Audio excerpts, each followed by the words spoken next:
नमस्कार, प्रणाम। मैं अंशु कुमार आप सभी का स्वागत करती हूँ हमारे आज के किसान चौपाल में, जो हम गुजरात के भावनगर में लगा रहे हैं। ये कार्यक्रम में जो हम चर्चा करने वाले हैं वो है कपास प्रबंधन, मिलेट्स की खेती और गाड़ी रख रखाव के बारे में हम चर्चा करेंगे। और ये कार्यक्रम हम गुजरात कृषि विभाग, जिला कृषि अधिकारी, धानुका एग्रीटेक लिमिटेड और हुंडई मोटर्स इंडिया लिमिटेड के सहयोग से हम ये कार्यक्रम कर रहे हैं, जिसका मकसद है कि हम आपको जो आज का हमारा विषय है उससे रिलेटेड जानकारी दे पाएँ।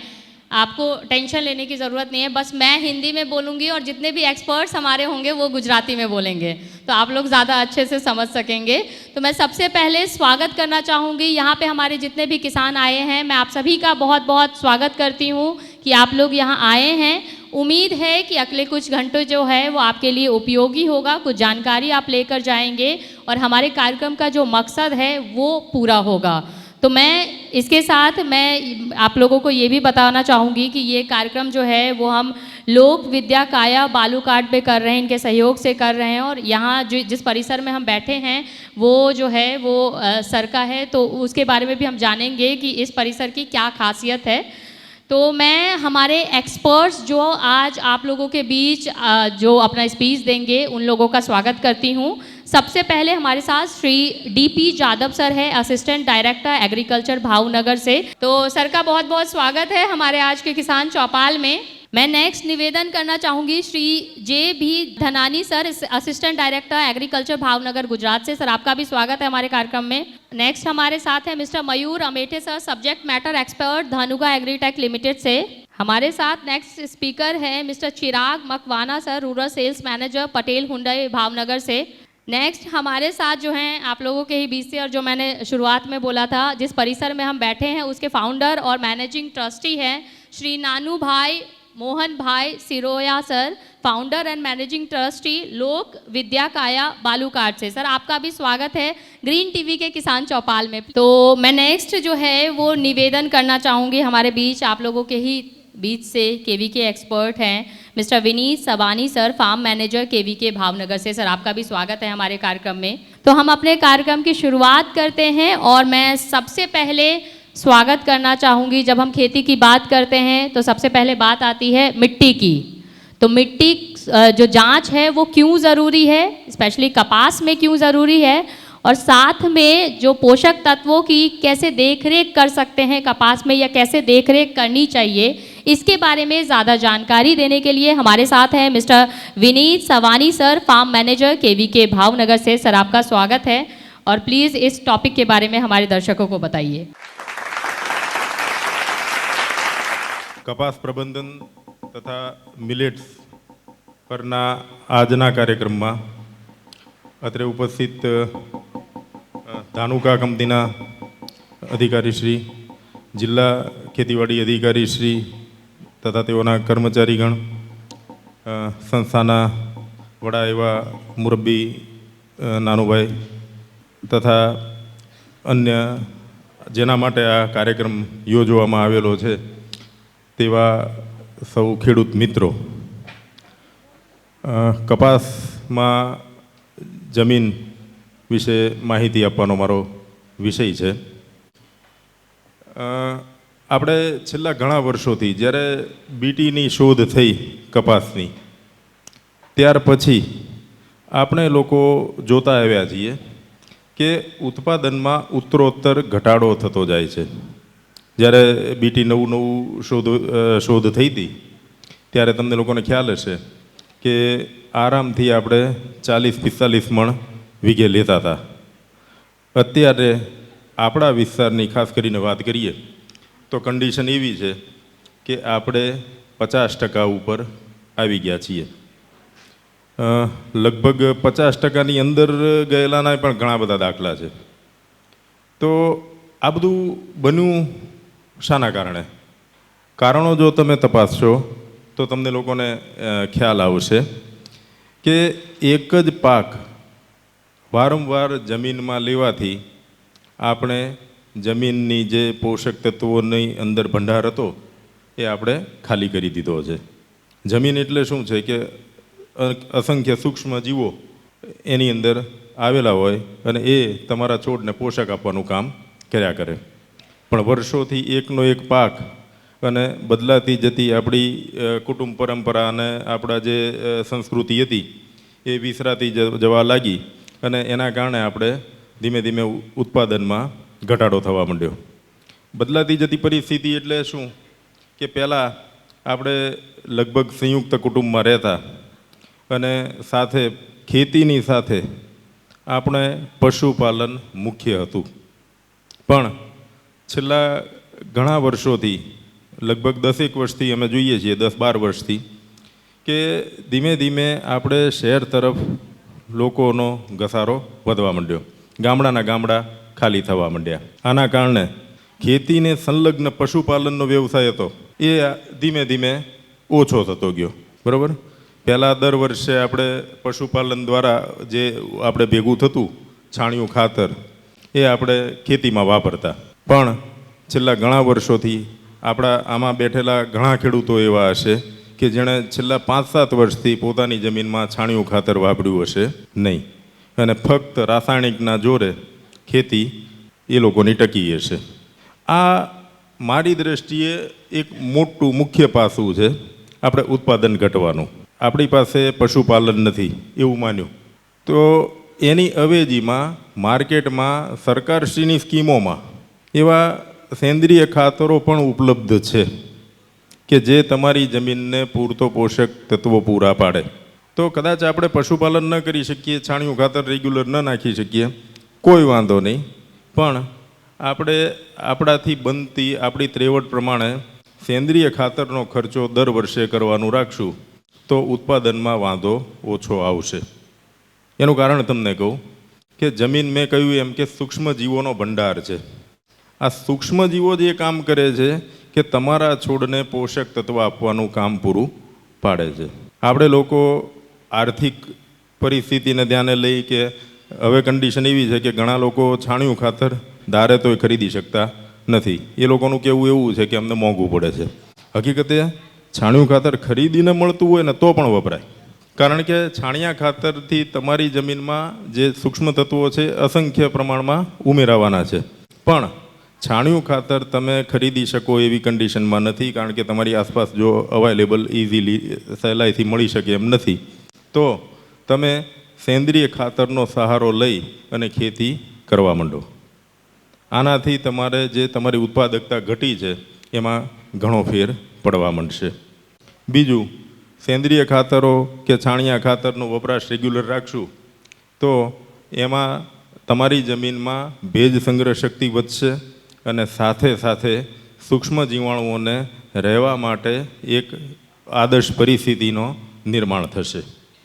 કોઈ પણ પાક હોય એનું ઉત્પાદન તમારી જમીનમાં રહેલી ફળદ્રુપતાને આધારિત હોય. આ વસ્તુ ફળદ્રુપતા ટકાવી રાખવામાં તમારે આ સેન્દ્રિય ખાતરો કે છાણિયું ખાતર એ બધો પૂરતો ભાગ ભજવશે. તો નિયમ લ્યો કે દર વર્ષે કપાસની ખેતીમાં આપણે કદાચ છાણિયું ખાતર ન નાખી શકીએ તો એની અવેજીમાં સારા સેન્દ્રિય ખાતરો કાં તો બજારમાંથી ખરીદીને સરકારની સ્કીમ જો હોય તો એનો લાભ લઈ અને આપણે રેગ્યુલર વાપરવાનું રાખીએ. બીજા નંબરે ખોળના રેગ્યુલર ઉપયોગ. અત્યારે પરિસ્થિતિ એવી છે, કપાસ બધાના જોઈએ છીએ તો લગભગ ઠોઠવાઈ ગયા અને ફૂગના રોગો પુષ્કળ લાગી ગયેલા છે. બરાબર. આવી કન્ડિશનમાં તમારી જમીનમાં ખોળનો તમે ઉપયોગ કર્યો હશે તો ફૂગના રોગો લાગવા ઘણું ઓછું કરશે. બજારમાં દિવેલીનો ખોળ, લીંબોળીનો ખોળ આ બધા સહેલાઈથી મળે. વીઘે 100 કિલો પ્રમાણે તમે જો ચાસમાં ભરી દેવાનું રાખશો તો અત્યારની પરિસ્થિતિ સામે તમારો પાક બહુ સહેલાઈથી ટકી શકશે. જરૂર પડે ત્યાં દવા વાપરજો, એની ના નથી, પણ કદાચ જરૂર ઘણી ઓછી પડશે, કારણ કે ખોળ અને સેન્દ્રિય ખાતર આ બંનેનું મિશ્રણ હશે તમારી જમીનમાં અને એની ઉપર તમે કપાસનો પાક ઉગાડ્યો હશે તો તમારા પાણીની નિતાર શક્તિ વધી જવાની છે. પાણીની નિતાર શક્તિ વધી જશે એટલે સીધી વાત છે કે તમારી જમીનમાં ફૂગજન્ય રોગો ઓછા લાગવા કરશે. ઘણાને પાણીના ભરાવાના કારણે ઠોઠવાઈ ગયા હશે કપાસ, તો સાફ પાવડર અને 19-19-19 આ બંનેનું મિશ્રણ કરી અત્યારની કન્ડિશનની ભલામણ જ છે આ પ્રમાણે આજે તાત્કાલિક છંટકાવ કરી દેવો કે ફૂગના રોગોથી બચી શકાય.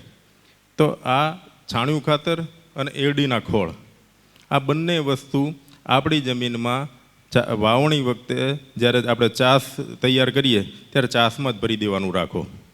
બીજું, કપાસ પાકની જો વાત કરીએ એમાં મુખ્ય તત્વોની સાથે ગૌણ તત્વો, સૂક્ષ્મ તત્વોનો પણ પૂરતો રોલ રહેલો હોય છે. આપણે આપણી જમીનો, સૌરાષ્ટ્રની જમીનો જોઈએ, મુખ્યત્વે આપણી જમીનોમાં ઝીંક અને ફેરસ આ બંનેની તમને ઉણપ જોવા મળે છે. આના માટે તમે પ્રતિ વીઘા 4 કિલો ઝીંક સલ્ફેટ અને ફેરસ સલ્ફેટ આ બંને ચાસમાં ભરી અને વાવણી કરવાનું રાખશો તો ઉત્પાદનમાં તમારે ઘણો ફેર પાડશે અને છોડને જે જરૂરિયાત છે એ પૂરી પડશે. બાકી મુખ્ય તત્વો તરફ જો આવીએ કપાસમાં, તો મુખ્ય તત્વોમાં એનો ભલામણ પાત્ર ડોઝ 240, 50, 150 કિલો નાઇટ્રોજન, ફોસ્ફરસ અને પોટાશ પ્રતિ હેક્ટર રહેલો છે. આ તમને લોકોને કદાચ ખ્યાલ ન આવે આ ભાષામાં, તો તમને દેશી ભાષામાં કહી દઉં તો તમારે વીઘે 150 કિલો જેટલું, હેક્ટરે 150 કિલો જેટલું ડીએપી, એટલે કે વીઘે તમારે 20-25 કિલોની આસપાસ ડીએપી નાખવાનું થાય. લગભગ 400-450 કિલોની આસપાસ તમારે યુરિયા ખાતર આપવાનું થાય અને લગભગ 200થી 250 કિલો પ્રતિ હેક્ટર, એટલે કે વીઘે તમારે 40થી 50 કિલો પોટાશ આપવાનો થાય. આમાંથી ફોસ્ફરસના 2 ભાગ, એટલે કે એક વખત તમારે જ્યારે તમે ચાસ પાડો ત્યારે ચાસમાં ભરી દેવાનું અને બીજી વખત પાળા ચડાવતી વખતે એનો હપ્તો, એટલે કે 10-10 કિલોના 2 હપ્તા તમે ડીએપીના પ્રતિ વીઘા પ્રમાણે આપી દો તો એ તમારા ખાતરની પૂર્તિ કરી દેશે. એક ખાતર ખાસ જરૂરી છે પોટાશ, જે આપણામાંથી કોઈ લગભગ વાપરતા નથી. તો આ લોકોને ખાસ મારે કહેવાનું કે પોટાશ ખાતરનો ઉપયોગ તમે કપાસ પાકમાં કરશો તો તમને ઉત્પાદનમાં ઘણો ફેર પડશે. વીઘે તમારે 35થી 40 કિલો પોટાશ આપવાનો છે. એને પણ તમે, જો તમારી પાસે ડ્રીપ ન હોય તો 2 ભાગમાં, એટલે કે એક વખત ચાસમાં ભરી દેવાનું અને બીજી વખત પાળા ચડાવતી વખતે 2 વખત પોટાશનો તમે ઉપયોગ કરશો, ઉત્પાદનમાં ખાસો ફેર પડશે. રહી વાત યુરિયા અથવા એમોનિયમ સલ્ફેટ, આ બંને વૈકલ્પિક ખાતરો છે નાઇટ્રોજન માટેના. આવું વધારે વરસાદી વાતાવરણ હોય તો થોડું મોરેશિયું વાપરવાનું રાખો. બાકી તમારે યુરિયા કામ ચલાવી દેશે, પણ એને દર 20 દિવસે તમે વીઘે 10થી 12 કિલો એવી રીતે ડોઝમાં તમે જ્યાં સુધી તમારા પાકનો જીવનકાળ લંબાય ત્યાં સુધી વાપરશો તો વાંધો આવશે નહીં. આ જેને ડ્રીપ નથી એના ખાતરોની વાત થઈ. જે ખેડૂતોને ડ્રીપ છે કપાસમાં, એ લોકોએ એક વસ્તુ ખાસ યાદ રાખવાની છે કે કોઈ દિવસ ખાતર છૂટા આપવાના થતા નથી. મેં ઘણા એવા ખેડૂત મિત્રો જોયેલા છે, ડ્રીપ હોય એ લોકો એટલું સમજે છે કે ડ્રીપનો ઉપયોગ આપણે ખાલી પાણી બચાવવા માટે કરવાનો છે. એવું નથી. ડ્રીપનો ઉપયોગ તમારે ખાતર આપવા માટે ખાસ કરવાનો છે કે જેનાથી તમારે છોડના વૃદ્ધિ, વિકાસમાં અને અલ્ટિમેટલી તમારે ઉત્પાદનમાં ફેર પડશે. તો કોઈ દિવસ ડ્રીપ હોય તો ખાતર છૂટું આપવું નહીં. હા, પાયામાં તમે આપો ડીએપી, એ વાત જુદી છે. એકવાર પાયામાં આપ્યા પછી બને ત્યાં સુધી બધા ખાતરો ડ્રીપમાં આપવાના રાખવાના. બીજું, ડ્રીપમાં ખાતર આપતી વખતે એક સાથે ખાતરની થેલીઓ ચડાવી દેવાની નહીં. હજી તમારા બધાના કપાસ લગભગ મહિના-સવા મહિનાના થયા હશે. મેં એવા ખેડૂતો જોયા છે કે વીઘે 15-15 કિલો, 20-20 કિલો સુધી યુરિયા અથવા મોરેશિયું ડ્રીપમાં ચડાવી દે. તમારા લોકોનો ખોરાક માનો કે 2 ભાખરીનો છે. 3 દિવસ તમને લોકોને મારે ખાવાનું ન આપવું, હું એક દિવસ તમને 6 ભાખરી આપી અને 3 દિવસ ભૂખ્યા રાખું તો તમારે ચાલવાનું નહીં ચાલે. તમારે તમારા છોડના સારા વિકાસ માટે એને રોજ થોડું ખાતર આપવાનું રાખો તો છોડનો વિકાસ સારો થશે. શક્ય હોય શરૂઆતના તબક્કામાં, એટલે કે અત્યારના તબક્કામાં રોજ વીઘે કિલો યુરિયા ચડાવો, જેટલા ડ્રીપવાળા છે. ચૂકાઈ જાય તો બીજા દિવસે એ કિલોને બદલે 2 કિલો આપો, પણ રોજ થોડું આપો. જરૂર પડે ત્યાં સારા ગ્રેડ માર્કેટમાં બધા અવેલેબલ છે, સહેલાઈથી મળી જાય છે. સરદાર ડેપોમાં જાશો, તમામ પ્રકારના ગ્રેડ એમની પાસે છે.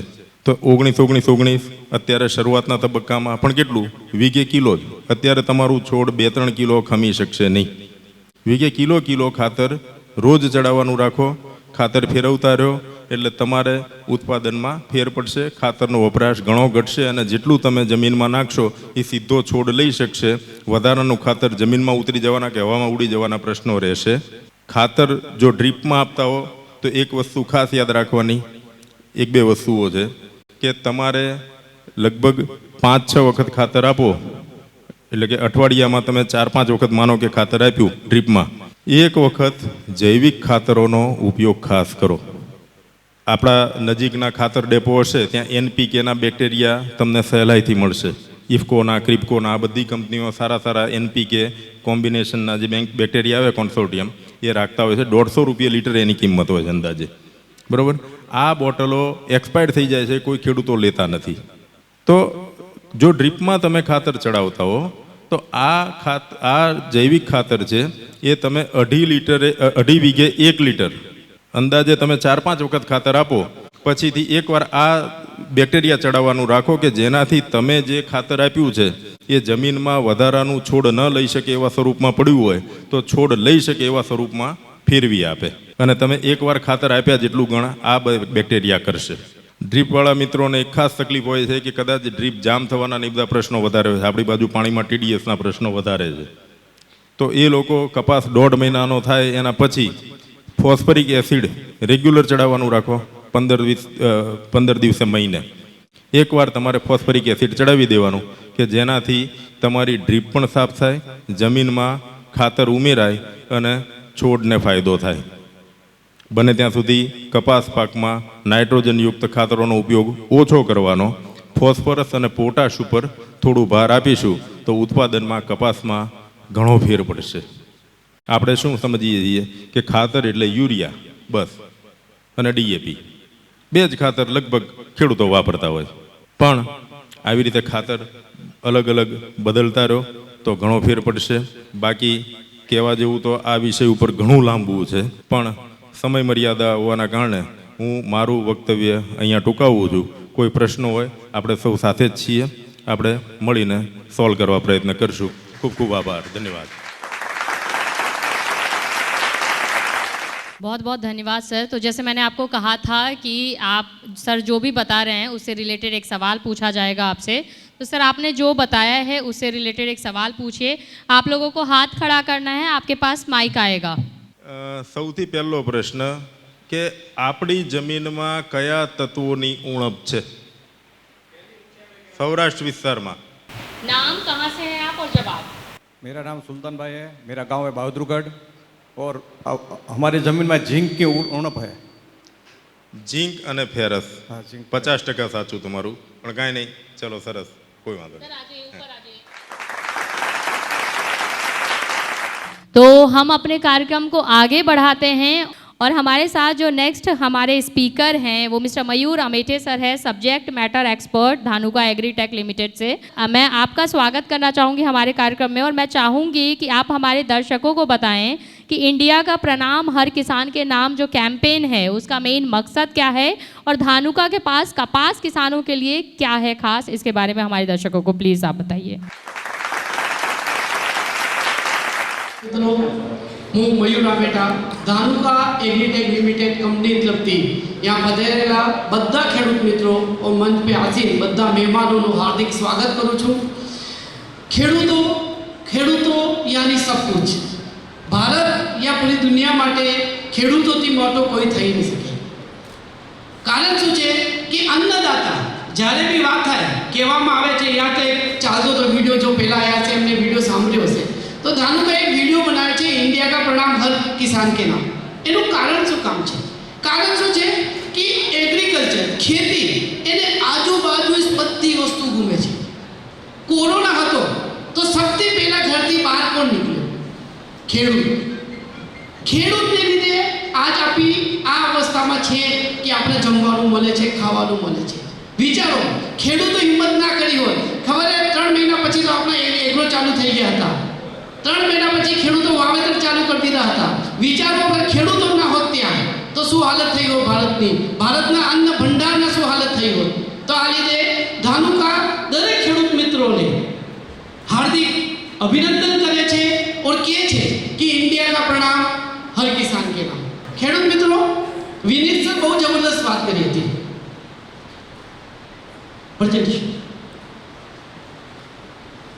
વિનેશે બહુ જબરદસ્ત વાત કરી હતી. રિયલમાં એટલી ઇમ્પોર્ટન્ટ વાત કરી હતી કે એને સમજવા જેવું છે. કેટલાક ત્યાં બેઠેલા લગભગ બધા ખેડૂતોમાંથી મને ખબર છે, હું દરેક મિટિંગમાં પૂછતો હું, 10%થી બી ઓછો લોકો જમીન ચકાસણી કરાવે છે. જમીનને તો આપણે માં કહીએ છીએ ને, માં કહીએ છીએ ને સાહેબ. માની શું હાલત છે આપણે કોઈ ખબર નહીં પડતી, આપણે કોઈ ખ્યાલ નહીં કરતા. માને તો ચલો ઠીક છે, આપણે ખાતર કેવી રીતે, સાહેબ વિનેશ સાહેબ જો વાત કરી, ખાતર કેવી રીતે વાપરવા, શેની ઉણપ છે, કોણ વધારે છે, કેવી રીતે ખબર પડે? ના ખબર પડે. હું તમને એક દાખલો આપું, એક તમને પૂછવા માંગુ છું. ખાલી યાદી 15 વર્ષ પહેલા વિચારો, 15 વર્ષ પહેલા વિચારો, આપી શેનાથી ખેતી કરતા હતા? બળદથી ખેતી કરતા હતા. પછી શું આયા? 30 હોર્સ પાવરના ટ્રેક્ટર આયા. પછી 50 હોર્સ પાવર, 55 હોર્સ પાવર, અત્યારે 65 હોર્સ પાવરના ટ્રેક્ટર આપણા ખેતરમાં ઊભા છે સાહેબ. ઓબો દિવસો દૂર નહીં, જ્યારે અગર આપણે ધ્યાન નહીં રાખીશું, કાળજી નહીં કરીશું, તો 100 હોર્સ પાવરના ટ્રેક્ટર આપણા ખેતરમાં ઊભા હશે. કોઈ બતાવશે આ બેઠેલા બધા ગણમાન્ય ખેડૂતોમાંથી કે આપણે શું કામ જરૂર પડી 40 હોર્સ પાવર, 30 હોર્સ પાવરના ટ્રેક્ટરથી લઈને 75 100 હોર્સ પાવરની ટ્રેક્ટરની જરૂર શું કામ પડી? જમીન કડક થાય છે, જમીનમાં પીએચ વધે છે, ક્ષાર વધે છે, ઓર એને લીધે જેટલા બી તત્વો છે, તમે ભલે ખાતર નાખો. સાહેબ એક વાત કરી, ઝીંક ઓછું પડે છે, ફોસ્ફરસ આપણે જોડે જમીનમાં છે લેકિન મળતો નહીં. એનું કારણ છે, ભલે તમે ડીએપી નાખો, ડીએપી શું થવાનું છે? ઝીંક નાખશો તો ઝીંક ફોસ્ફેટ ફોર્મમાં જતું રહેવાનું છે. કારણ શું છે? જમીન કડક થાય છે, જમીનનું ક્ષાર વધી ગયો છે. તમે નાખો ખરા, એક બેગની 2 બેગ નાખો, તમે ઝીંકની બેગ નાખો, કોઈ બી બેગ નાખો, પણ શું થવાનું છે? वो તો જમીનમાં ફોસ્ફેટ ફોર્મમાં જઈને ભેગો થઈ જવાનું છે, જેને લીધે શું થાય? છોડવાને મળે નહીં. આ લીધે જો અત્યારે બધાના કપાસના ઉતારા હવે ઘટવા માંડ્યા છે ને, કોઈને વધતા નહીં. ખાતરના ખર્ચા વધી ગયા, બધાના ખેતર વધી ગયા. સાહેબ બહુ સારી વાત કરી કે એના માટે શું કરવું જોઈએ? કડક જમીન છે, એને માટે શું કરવું જોઈએ? જમીનમાં દેશી ખાતર વાપરવું જોઈએ. લેકિન સાહેબ દેશી ખાતર છે ક્યાં? જો દેશી ખાતર આપી વાપરીએ છીએ, वो તો અડધો સડેલો છે. દેશી ખાતર યાની કેવી રીતે હોય ખબર? આપણે તો ખબર છે ને બધા, ઊંડો ખાડો કરીને 3 મહિના અંદર સડાઈને પછી કરીએ, કારો ભમર એકદમ પાવડર જેવું ખાતર હોય, એનાથી જમીન સુધરે, ત્યાંથી પોચી થાય. પણ સાહેબ અહીંયા બેઠેલા કેટલા ખેડૂત મિત્રો સડેલો, એકદમ સડેલો છાણિયો ખાતર વાપરે છે.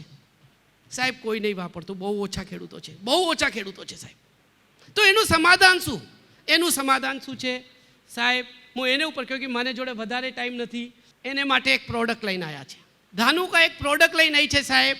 અગર એને તમે વ્યવસ્થિત રીતે વપરાશ કરો તો જો છાણિયું ખાતર જો કામ કરે છે, છાણિયું ખાતર શું કામ કરે છે? જમીનને પોચી કરવાનું કામ કરે છે. वो કામ આ માઇકોર કરે. કેવી રીતે કરે એને સમજો. હું 5 મિનિટમાં તમને સમજાવું. આજે તમે એને સમજી લીધા તો મારે અહીંયા આવવાનું જો ઉદ્દેશ્ય છે वो પૂરું થઈ જશે. શું કામ, કેવી રીતે કામ કરે છે સમજો. એને માઇકોરને અંદર આ જો પેકેટ બતાવે છે, 4 કિલોનું પેકેટ આવે છે, એને અંદર જિંદા ફૂગના બિયારણ છે, એને માઇકોર કહેવામાં આવે છે. જ્યારે એને જો ખાતર છે, બાયો ફર્ટિલાઇઝર છે, એને ખેતરમાં નાખો, એને જો ફૂગ છે वो ભેજના સંપર્કમાં આવી સક્રિય થાય. સક્રિય જઈને જો બી પાક વાવ્યો છે, તમે કપાસ વાવ્યો છે, કોઈ બી પાક વાવ્યો છે, એને મૂળમાં જઈને ચીપકી જાય, ઓર મૂળમાં ચીપકીને મૂળને અંદર ઉગાવો કરે, ઓર એક કૃત્રિમ મૂળનું ઝાડ બનાવે છે. ઓર આ ઝાડ શું કરે છે? જમીનમાં પડેલા લભ્ય અવસ્થાના પોષક તત્વો હોય યા અલભ્ય અવસ્થાના પોષક તત્વો હોય, એને બેને ઉપાડીને છોડવાને કામ આપવામાં આવે. લભ્ય અવસ્થા યાની શું? આ વર્ષે જો તમે ખાતર વાપર્યા છે, वो લભ્ય અવસ્થાના ખાતર છે, એને ઉપાડીને છોડવાને આપે. લેકિન સાથે સાથે જમીનમાં પડે અલભ્ય અવસ્થાના પોષક તત્વો. અલભ્ય અવસ્થા મેં તમને કીધું, તમે ઝીંક આપો, वो છોડવાને ના મળે. કારણ શું છે? પીએચ ઓર ક્ષાર વધી ગયો છે, ઓર એને જમીન કડક થઈ ગઈ છે, वो સીધું ફોસ્ફેટ ફોર્મમાં જઈને ઝીંક ફોસ્ફેટ બનીને જમીનમાં ભેગો થઈ જાય, પથ્થર સ્વરૂપમાં જમો થઈ જાય. તમે ડીએપી નાખો, ડીએપી ફોસ્ફેટ ફોર્મમાં જઈને ત્યાં ભેગો થઈ જાય, છોડવાને મળતો નહીં. 30%થી બી વધારે રિસર્ચ પેપર છે મારા જોડે, તો હું કહી દઉં 30%થી બી વધારે ડીએપી છોડવાને નહીં મળતું. તો એનું શું છે? તો આ જો શું કરે છે માઇકોર, જમીનમાં પડેલા જો તમારા ફોસ્ફરસ તત્વ છે, પોટાશ છે, और બધા જો ઝીંક છે, જો અલભ્ય અવસ્થામાં જતા રહે છે, એને તોડીને ફરીથી લભ્ય અવસ્થામાં લાવવાનું કામ માઇકોર કરે છે. તો શું થાય? વધારે પોષક તત્વો મળે તો શું થવાનું છે? વધારે પોષક તત્વો મળે ના તો શું થાય? છોડવાનો વિકાસ વધારે હોય. તમે કપાસ વાયો, કપાસમાં મૂળ વધારે હોય, તંતુ મૂળ વધારે હોય, છોડવાનો વિકાસ વધારે થાય, જીંડવા સારા બેઠે, જીંડવા પાકે વધારે. કલરવાળા શાનદાર તો સાઈઝમાં આવે. આ તો સાહેબ સીધું ફાયદો થયું. લેકિન હું એના કરતાં પણ વધારે ફાયદો હું તમને આજે સમજાવવા માંગુ છું. ઉતારો તો વધવાનું જ છે. માઇકોર વાપરશો ને 4 કિલો પ્રતિ એકર માઇકોર વાપરશો, તમારે શું કરવાનું? આખા ખેતરમાં વાપરવાનું નહીં, જગ્યા છોડવાની. સાહેબ આપી ખેડૂતના દીકરા છે, આપણા તો જેબમાંથી પૈસા જાય છે, એને માટે શું કરવાનું? આખા ખેતરમાં વાપરવાની, જગ્યા છોડવાની. ઓર 21 દિવસ એને આપણું ઝાડ બનાવવાનું ટાઈમ લાગે, 25મા દિવસ છોડવો જોઈને જોવાનું, તમને ખબર પડી જાય કે સાહેબ કેટલું ફાયદો થયું. લેકિન આ તો ઉતારો તો વધશે, લેકિન સૌથી મોટો ફાયદો થાય वो જમીનને પોચી બનાવવાનું કામ કરે. સાહેબ હું ખુદ ખેડૂતનો દીકરો છું, હું કેવી રીતે માની લઉં? આપણો સૌથી મોટો પ્રશ્ન હોય સાહેબ, હું કેવી રીતે માની લઉં કે સાહેબ જમીન પોચી થઈ? એનું સૌથી સારામાં સારું હું તમને પ્રમાણ આપું છું. 3 પ્રમાણ આપું છું. તમારે જોવાના, તમારી મરજી એને પ્રમાણ કરવાનું. 3 પ્રમાણમાં તમારે ચેક કરવાનું. કેવી રીતે ચેક કરવાનું? શું કરવાનું? ચોમાસામાં આપણે ઊંડી ખેડ કરીએ છીએ બધા. ઊંડી ખેડમાં આપણા ખેતરમાં ઢેપા કેવું બને છે આપણે ખબર છે. શું કરવાનું? ચોમાસામાં જો બી પાક વાવ્યો એના અંદર 4 કિલો માઇકોર વાપરવાનું. પછી શિયાળામાં જો પાક વાવ એની અંદર 4 કિલો માઇકોર વાપરવાનું. 2 સિઝનમાં 8 કિલો થઈ ગયા. પછી શું કરવાનું? આગલા વર્ષે ફરીથી તમે જ્યારે ઊંડી ખેડ કરાવો, જોજો ઢેપાનું આકાર નાનું થાય. ઢેપાનું આકાર નાનું થાય તેનું મતલબ શું થયું? શું થયું? જમીન પોચી થઈ. બીજું પ્રમાણ, જો જેવું ભાગ્યો હોય, જો ખેડૂત હોય, જો માણસથી તમે આ વર્ષે ખેડ કરી છે, આઈસ ખેડૂતને આઈસ ભાઈને વાપસ બીજા વર્ષે બોલાવીને ખેડ કરાવવાની. ઓકે છે સાહેબ, ટ્રેક્ટર પાછળ વજન ઓછું લાગે છે, પ્રેશર ઓછું લાગે છે, પાછળ તાકાત ઓછી લાગે, એનું મતલબ શું થયું? જમીન પોચી થઈ. ત્રીજું પ્રમાણ, આ તો બે ખેડૂતની ભાષામાં છે. ત્રીજું પ્રમાણ હું તમને કહું છું, તમારે જમીન ચકાસણી, આ બેઠેલા ખેડૂત મિત્રો જેણે બી જમીન ચકાસણી કરાઈ હોય, શું કરવાનું? એને અંદર ઓર્ગેનિક કાર્બન આવે છે. ઓર્ગેનિક કાર્બન જમીનમાં કેટલો હોવો જોઈએ? ઓછામાં ઓછું લગભગ સ્વસ્થ જમીનમાં 3% હોવો જોઈએ. આજ આપણે અહીંયા બેઠેલા ખેડૂત, મેં જમીન નહીં જોઈ યાની, લેકિન હું કહી શકું છું અહીંયા કોઈ ખેડૂતને, બહુ ઓછા ખેડૂતો એસા હશે જેને 0.5%થી વધારે ઓર્ગેનિક કાર્બન જમીનમાં હશે.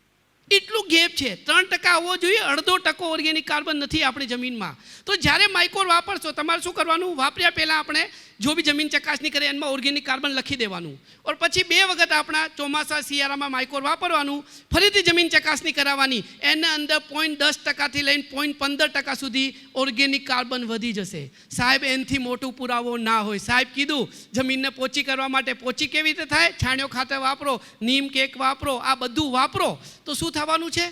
જમીન પોચી થવાની, ઓર્ગેનિક કાર્બન વધવાનું છે. આ લઈને આવ્યા છે ધાનુકા એવી પ્રોડક્ટ કંપની છે જો આગળનું નહીં 20 વર્ષ પાછળનું વિચારે છે, આગળનું વિચારે છે. જ્યારે અમે લોકો ટરગાસ ઉપર લઈને આવ્યા ને સાહેબ 20 વર્ષ પહેલાં 2000માં, ત્યારે ખેડૂતો અમને ખેતરમાં ઊભા પાક માટે નિંદામણ નાશક છાંટવા નહીં દેતા હતા કે ના સાહેબ પાક બળી જશે. લેકિન અમારા જીસી સાહેબ, ચેરમેન સાહેબને ખબર હતી કે આજે જરૂરત નહીં પડે, લેકિન 20 વર્ષ પછી એવી હાલત આવવાની છે જ્યારે મજૂરો નહીં મળશે. આજે ટરગાસ ઉપર કોઈ નહીં ખેડૂત ના વાપર્યો એવું હાથ હાબુ કરી દો કે જેને ટરગાસ ઉપર ના વાપર્યો હોય. બરાબર ના? એવી જ રીતે હું તમને કહું છું, આજે નહીં વાપરો, આજે તો મરજીથી વાપરશો, નહીં તો 10 વર્ષ પછી તો આપણી મજબૂરી થઈ જશે આવી પ્રોડક્ટ વાપરવાની. કારણ શું છે? હું મધ્યપ્રદેશ બી જોઉં છું સાહેબ. મધ્યપ્રદેશમાં મેં એવી જમીનો જોઈ છે કે વરસાદ પડે ના તો 15 દિવસમાં 1 ઇંચ પાણી ઓછું નહીં થતું. એવી કઠોર જમીન થઈ ગઈ છે સાહેબ. તો એવી જમીનમાં શું કરવાનું? તો એવી જમીન માટે માઇકોર 4 કિલો પ્રતિ એકર વાપરવું છે. કાળજી એક જ રાખવાની છે. શું રાખવાની છે? જ્યારે બી વાપરો જમીનમાં ભેજ હોવો જરૂરી છે. ખાલી આ હું વધારે નહીં વાત કરતો, થોડા રિઝલ્ટ બતાવવા માંગુ છું. ખાલી 8 દિવસના રિઝલ્ટ બતાવવા માંગુ છું. તમે કે જોજો, આ માઇકોર છે. 8 દિવસમાં જોઈ લો.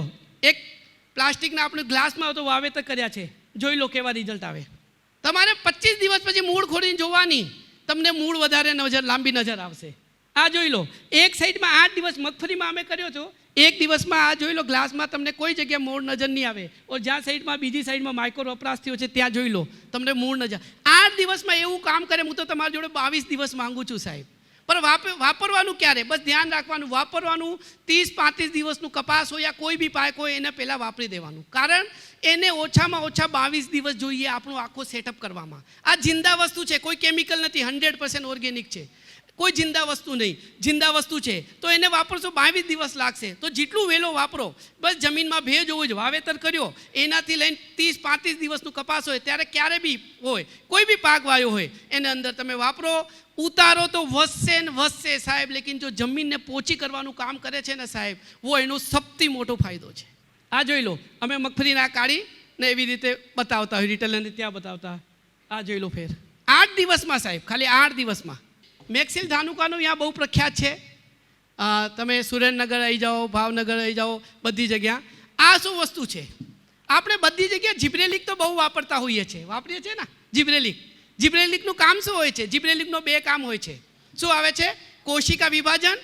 કોશિકા તો પ્રશ્નો પછી લઈશું, કેમ કે મને ખાલી 20 મિનિટ આપ્યા છે. પ્રશ્નો આપી પાછળથી લઈશું, ઠીક. કોશિકા વિભાજન ઓર કોશિકાને મોટો કરવાનું. જ્યાં વસ્તુ જગ્યા પડે એનું સાઇઝ વધારે. પાન ઉપર પડે તો પાનનું સાઇઝ વધારે, એના ઉપર ઝીંડવા ઉપર પડે તો ઝીંડવાને ઉપરથી જો હોય ઝીંડવાની સાઇઝ વધારે. બધી વસ્તુ તમે શરૂઆતી અવસ્થા હોય ત્યારે વાપરો, આ કરે.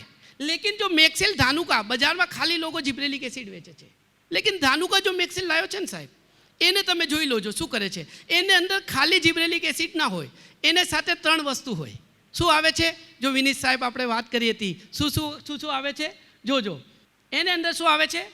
એને અંદર આવે છે મેક્સિલને અંદર આવે છે સૌથી પહેલાં શું આવે છે? સીવીડ એક્સટ્રેક્ટ ઓર જિબ્રેલિક એસિડ. જિબ્રેલિકના પાછળ આવે છે 3% સીવીડ એક્સટ્રેક્ટ, મતલબ સમુદ્રી શેવાલ. શું કામ કરે છે સમુદ્રી શેવાલ? જાઈમ વાપરો છો ને બધા? જાઈમ નામ સાંભળ્યો છે. શું કામ વાપરો જાઈમ? એનું કારણ, જાઈમનું કામ એક જ છે.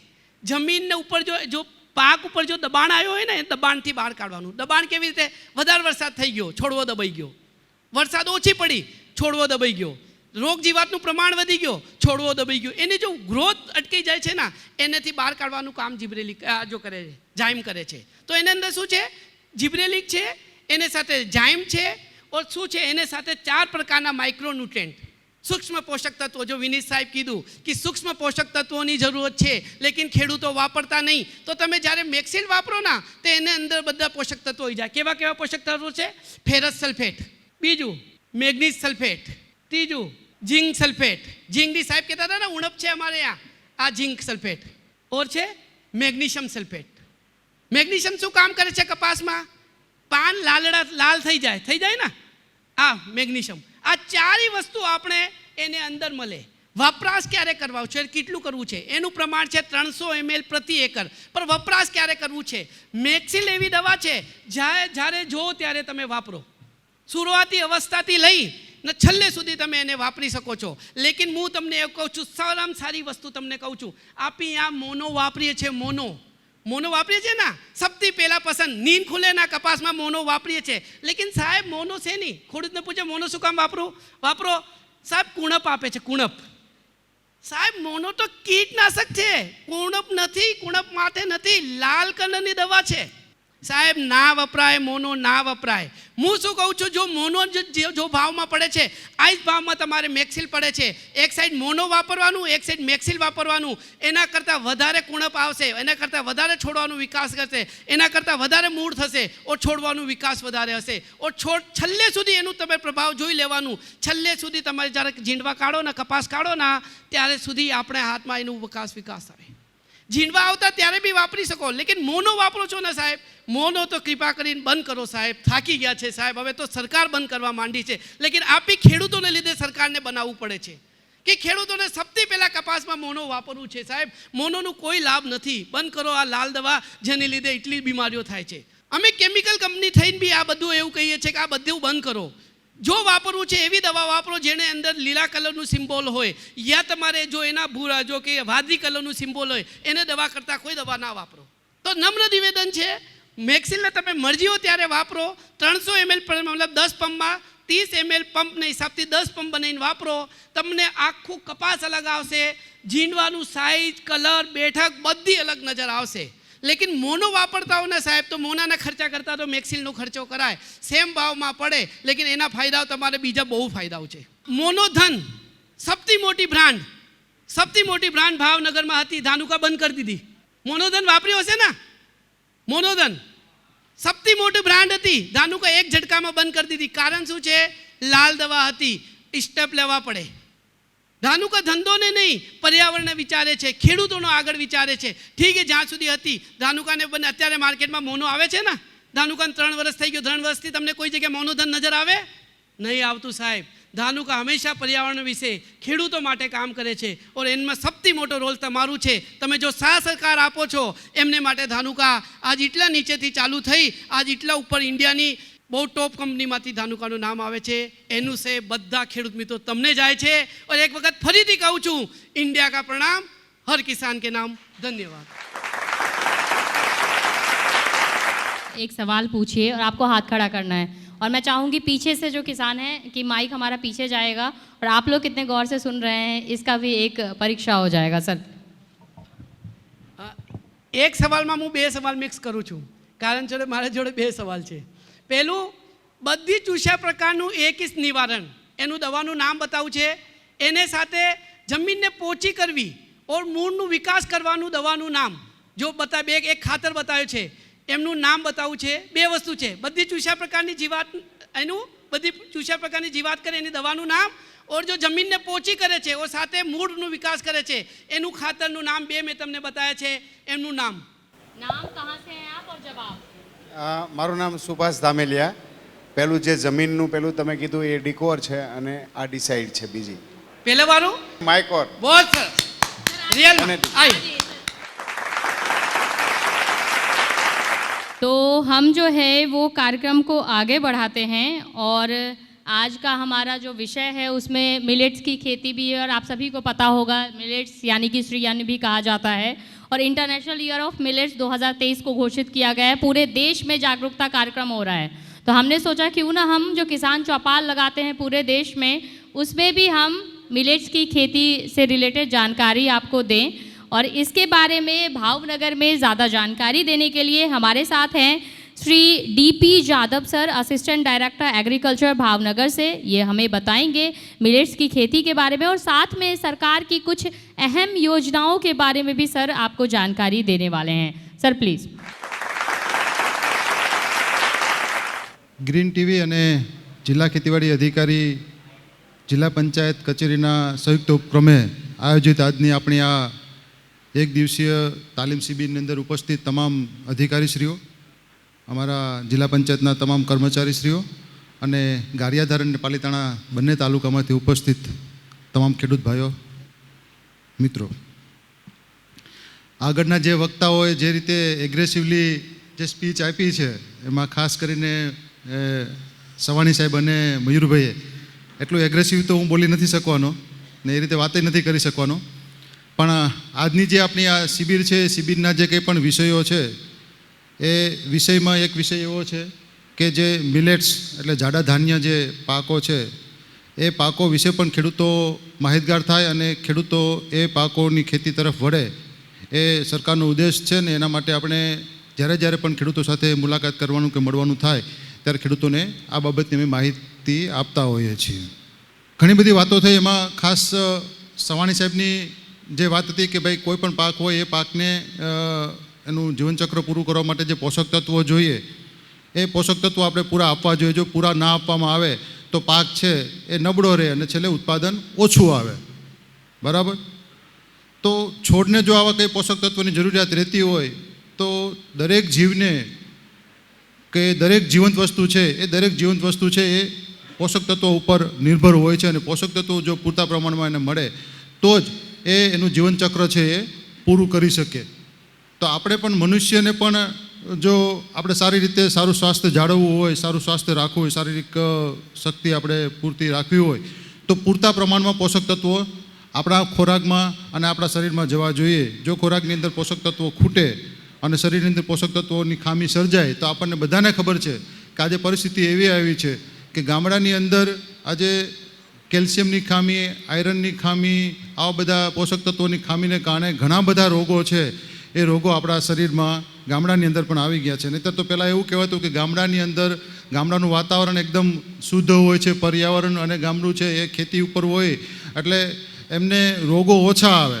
પણ આપણે થાળીની અંદર જે અનાજ જે આવવા માંડ્યા એ અનાજની પણ હવે એક સિટી જેવું થઈ ગયું છે કે સિંગલ અનાજ એટલે ઘઉં, ચોખા અને આનાથી બહાર આપણે જતા નથી. એને કારણે હવે આપણા શરીરની અંદર પણ આવા પોષક તત્વોની ખામીઓ વર્તાવા માંડી છે. અને આ ફક્ત આપણા ગામડા કે આપણા તાલુકાની કે એની વાત નથી, પણ આખા વિશ્વની અંદર આ જ્યારે ધ્યાને આવ્યું ત્યારે 2021ની અંદર ભારતે આ બાબતની પહેલ કરી અને આપણા માનનીય વડાપ્રધાન સાહેબે વિશ્વને સંયુક્ત રાષ્ટ્ર સંઘને 2023નું વર્ષ છે એ મિલેટ્સ વર્ષ તરીકે ઉજવવા માટે થઈને આગ્રહ કર્યો અને વિશ્વના 70 દેશોએ આ આગ્રહને માન આપી અને વર્ષ 2023નું વર્ષ છે એને ઇન્ટરનેશનલ યર ઓફ મિલેટ્સ તરીકે જાહેર કરવામાં આવ્યું. અને આ મિલેટ્સ એટલે શું, હવે એની આપણે વાત કરીએ.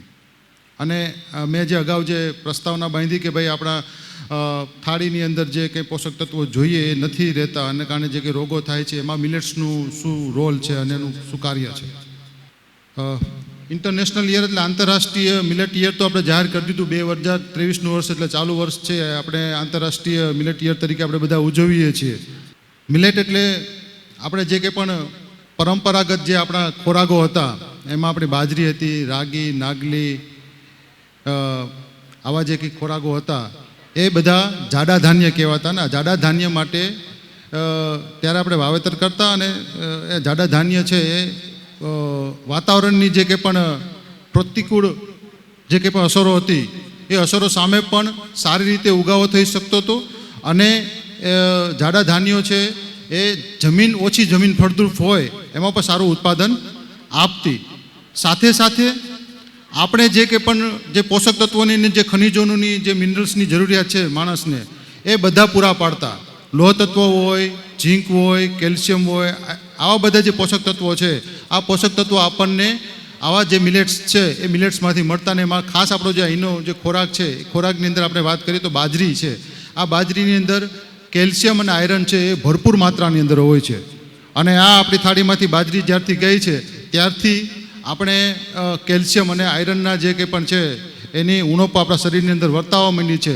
અને એટલે જ હવે આપણા ગામડાની અંદર પણ જો કોઈ મેડિકલ સ્ટોર હોય તો ત્યાં પણ અત્યારે મિનરલની એવી બધી ટેબ્લેટો મળતી થઈ ગઈ છે ને આપણે બધા લઈએ. પછી જો ખોરાકની અંદર જો આપણે આવા જે જાડા ધાન્યો છે અને એમાં ખાસ કરીને બાજરી છે, જુવાર છે, રાગી, આવા બધા જો પાકોને આપણે ખોરાકની અંદર લેતા થઈએ તો બહારથી આવી મિનરલની ટેબ્લેટો લેવાની જરૂર ના પડે. જ્યારે પણ કોઈ લેડીઝ પ્રેગ્નન્ટ હોય ત્યારે દવાખાને જ્યારે લઈ જાય ત્યારે બધાને ખબર છે કે એમને પહેલાં મલ્ટીવિટામિનની ટેબ્લેટો પહેલાં આપવામાં આવે. તો આ બધું કેમ જરૂર પડી? કારણ કે આપણા ખોરાકની અંદર જે આ ખોરાકો છે, જે આપણા જે જાડા ધાન્યો છે ઓછા થઈ ગયા એને કારણે હવે આપણા શરીરની અંદર છે આવી બધી ઉણપો વર્તાવા માંડી. તો સરકારે આ 2023નું વર્ષ આંતરરાષ્ટ્રીય મિલેટ યર તરીકે જાહેર કર્યું છે. અમે ખેડૂતોને આગ્રહ કરીએ છીએ કે મિલેટ જે પાકો છે એમાં ખાસ કરીને બાજરી છે, જુવાર છે, આવા પાકોનું વાવેતર કરો. અને એ વાવેતરને પ્રોત્સાહન આપવા માટે થઈ અને સરકારે ચાલુ વર્ષે જ આપણે બાજરીની જે કીટ છે 1 એકર માટે જો કોઈ ખેડૂતો વાવેતર કરવા માગતા હોય તો એમને આપણે બિયારણથી લઈ અને બિયારણ સાથે જે કંઈ પણ ઇનપુટ જે આપવામાં આવે છે, સેન્દ્રિય ખાતર છે, નીમ ઓઇલ છે, આવા બધા જે ઇનપુટ છે એ ખેડૂતોને ફ્રીમાં આપવાના છે.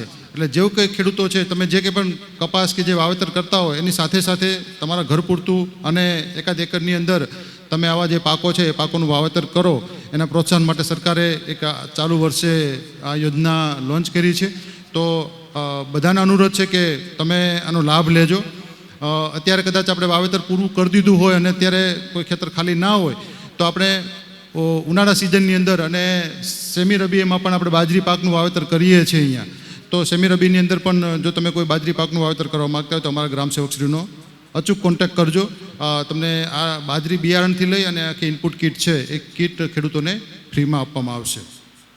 સાથે સાથે મિલેટના જે કંઈ પણ આપણે ખેડૂતો વાવેતર કરે પણ ખેડૂતોને પછી વેચાણ માટે ક્યાં જવું, તો એના માટે આપણે બધા જાણીએ છીએ કે સરકારે ટેકાના ભાવથી બાજરી પાકનો પણ એમાં સમાવેશ કર્યો છે. અને આ વખતે બાજરી પાકના ટેકાના ભાવની અંદર પણ વધારો કર્યો છે.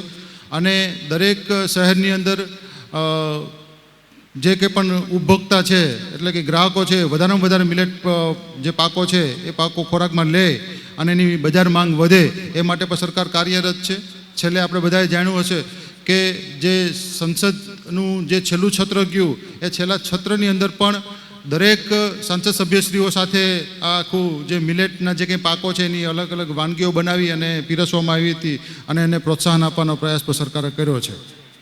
અને આ જે મિલેટના જે પાકો છે એ પાકોને આપણે શ્રી અન્ન તરીકે કહીએ છીએ. ને આપણી ભારતીય સંસ્કૃતિની અંદર શ્રી શબ્દ છે એ ખૂબ જ મહત્ત્વનો છે. ને પવિત્ર શબ્દ છે. એટલે આ જે કંઈ પણ ધાન્ય પાકો છે એ પાકોને આપણે પવિત્ર પાકો તરીકે આપણે લઈએ છીએ. એટલે આગ્રહ રાખીએ કે બધા ખેડૂતો છે એ પોતાના જે કંઈ પણ ભોજન છે ભોજનની અંદર આ પાકોનો વધારેમાં વધારે ઉપયોગ કરે અને વાવેતરની અંદર થોડું ઘણું એને પ્રોત્સાહન આપે. અને સરકાર પણ આપણી સાથે છે. જ્યારે જ્યારે પણ તમને જરૂર પડશે ત્યારે અમે સરકાર વતી આપણે મદદરૂપ થશું. બીજી મને જે વિષય આપ્યો છે મિલેટિયર વિશે વાત કરવાનો અને બીજો એક સરકારની વિવિધ યોજનાઓ વિશે. તો આપણે બધા જાણીએ છીએ કે સમયની માંગને આધારે સરકાર છે અલગ અલગ નવી નવી યોજનાઓ અમલમાં મૂકતી હોય છે. એમ લાસ્ટ યર ગઈ સાલ આપણને બધાને ખબર છે કે ખેડૂતોએ અત્યારે જે કંઈ પણ જંતુનાશક દવાઓ કે રાસાયણિક ખાતરો કે એના છંટકાવ માટે થઈ અને મજૂરોની એને અછત હોય છે, ત્યારે એવા કિસ્સાની અંદર ટેકનોલોજીનો ઉપયોગ કરી અને ઝડપથી કામ સારી રીતે કામ થઈ શકે એના માટે થઈ અને ડ્રોન યોજના સરકારે અમલમાં મૂકેલી છે. આ ડ્રોન યોજના અંતર્ગત કોઈ ખેડૂતો જો પોતાના ખેતરમાં દવાનો છંટકાવ કરાવવા માંગતા હોય તો એકરે 500 રૂપિયા અથવા જે કંઈ પણ ખર્ચ થાય એના 50% સહાય છે એ સરકાર આપણે આપશે અને એ રીતે મદદરૂપ થશે. એમના માટે આપણે બે રીતે યોજના અમલમાં છે. એક અમારા ગ્રામસેવક મારફત આપ ડાયરેક્ટ કોન્ટેક્ટ કરીને પણ એમનો લાભ લઈ શકો છો અને બીજું આઈ ખેડૂત પોર્ટલ કે જેની અંદર આપણે સરકારશ્રીની વિવિધ યોજનાઓનો લાભ લઈએ છીએ અરજી કરીને. તો આઈ ખેડૂત પોર્ટલ ઉપર પણ અત્યારે અરજીઓ ચાલુ છે. આ પોર્ટલ ઉપર અરજી કરી અને આ યોજનાનો પણ તમે લાભ લઈ શકો. સાથે સાથે અત્યારે યુરિયાની અને ડીએપીની જે વાતો થઈ એમાં ખાસ કરીને આપણે પ્રાકૃતિક ખેતીને અમે પ્રોત્સાહન આપીએ છીએ. ત્યારે જમીનની અંદર ઓછામાં ઓછું રાસાયણ જાય એના ભાગરૂપે અત્યારે નેનો યુરિયા અને નેનો ડીએપી ખાતરો પણ બજારની અંદર ઉપલબ્ધ છે.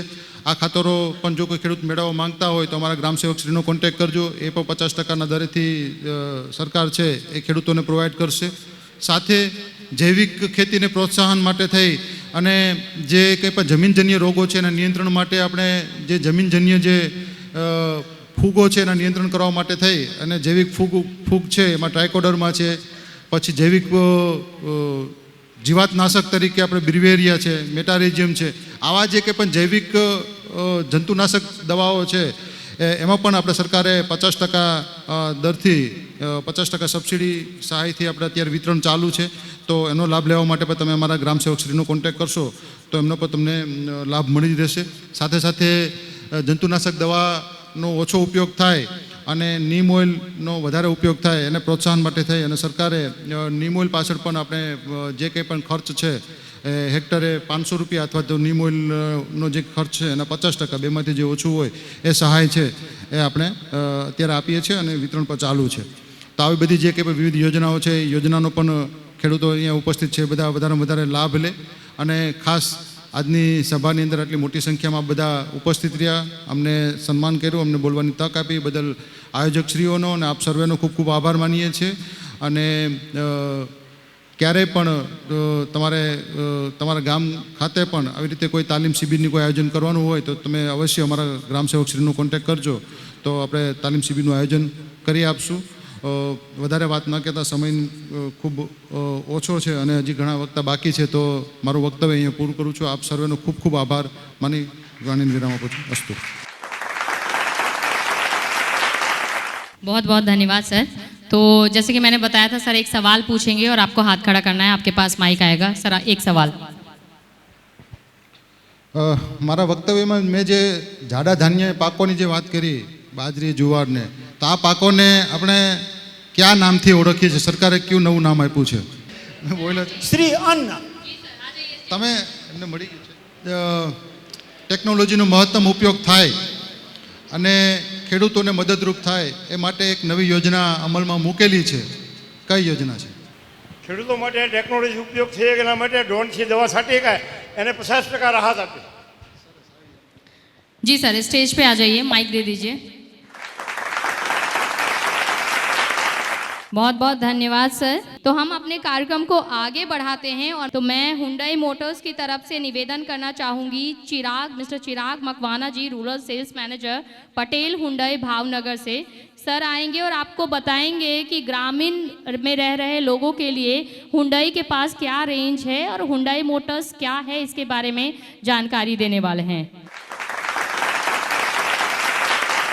મોટર લિમિટેડ દ્વારા આપ સૌનું અહીંયા હું સ્વાગત કરું છું પટેલ હ્યુન્ડાઈ શોરૂમ તરફથી.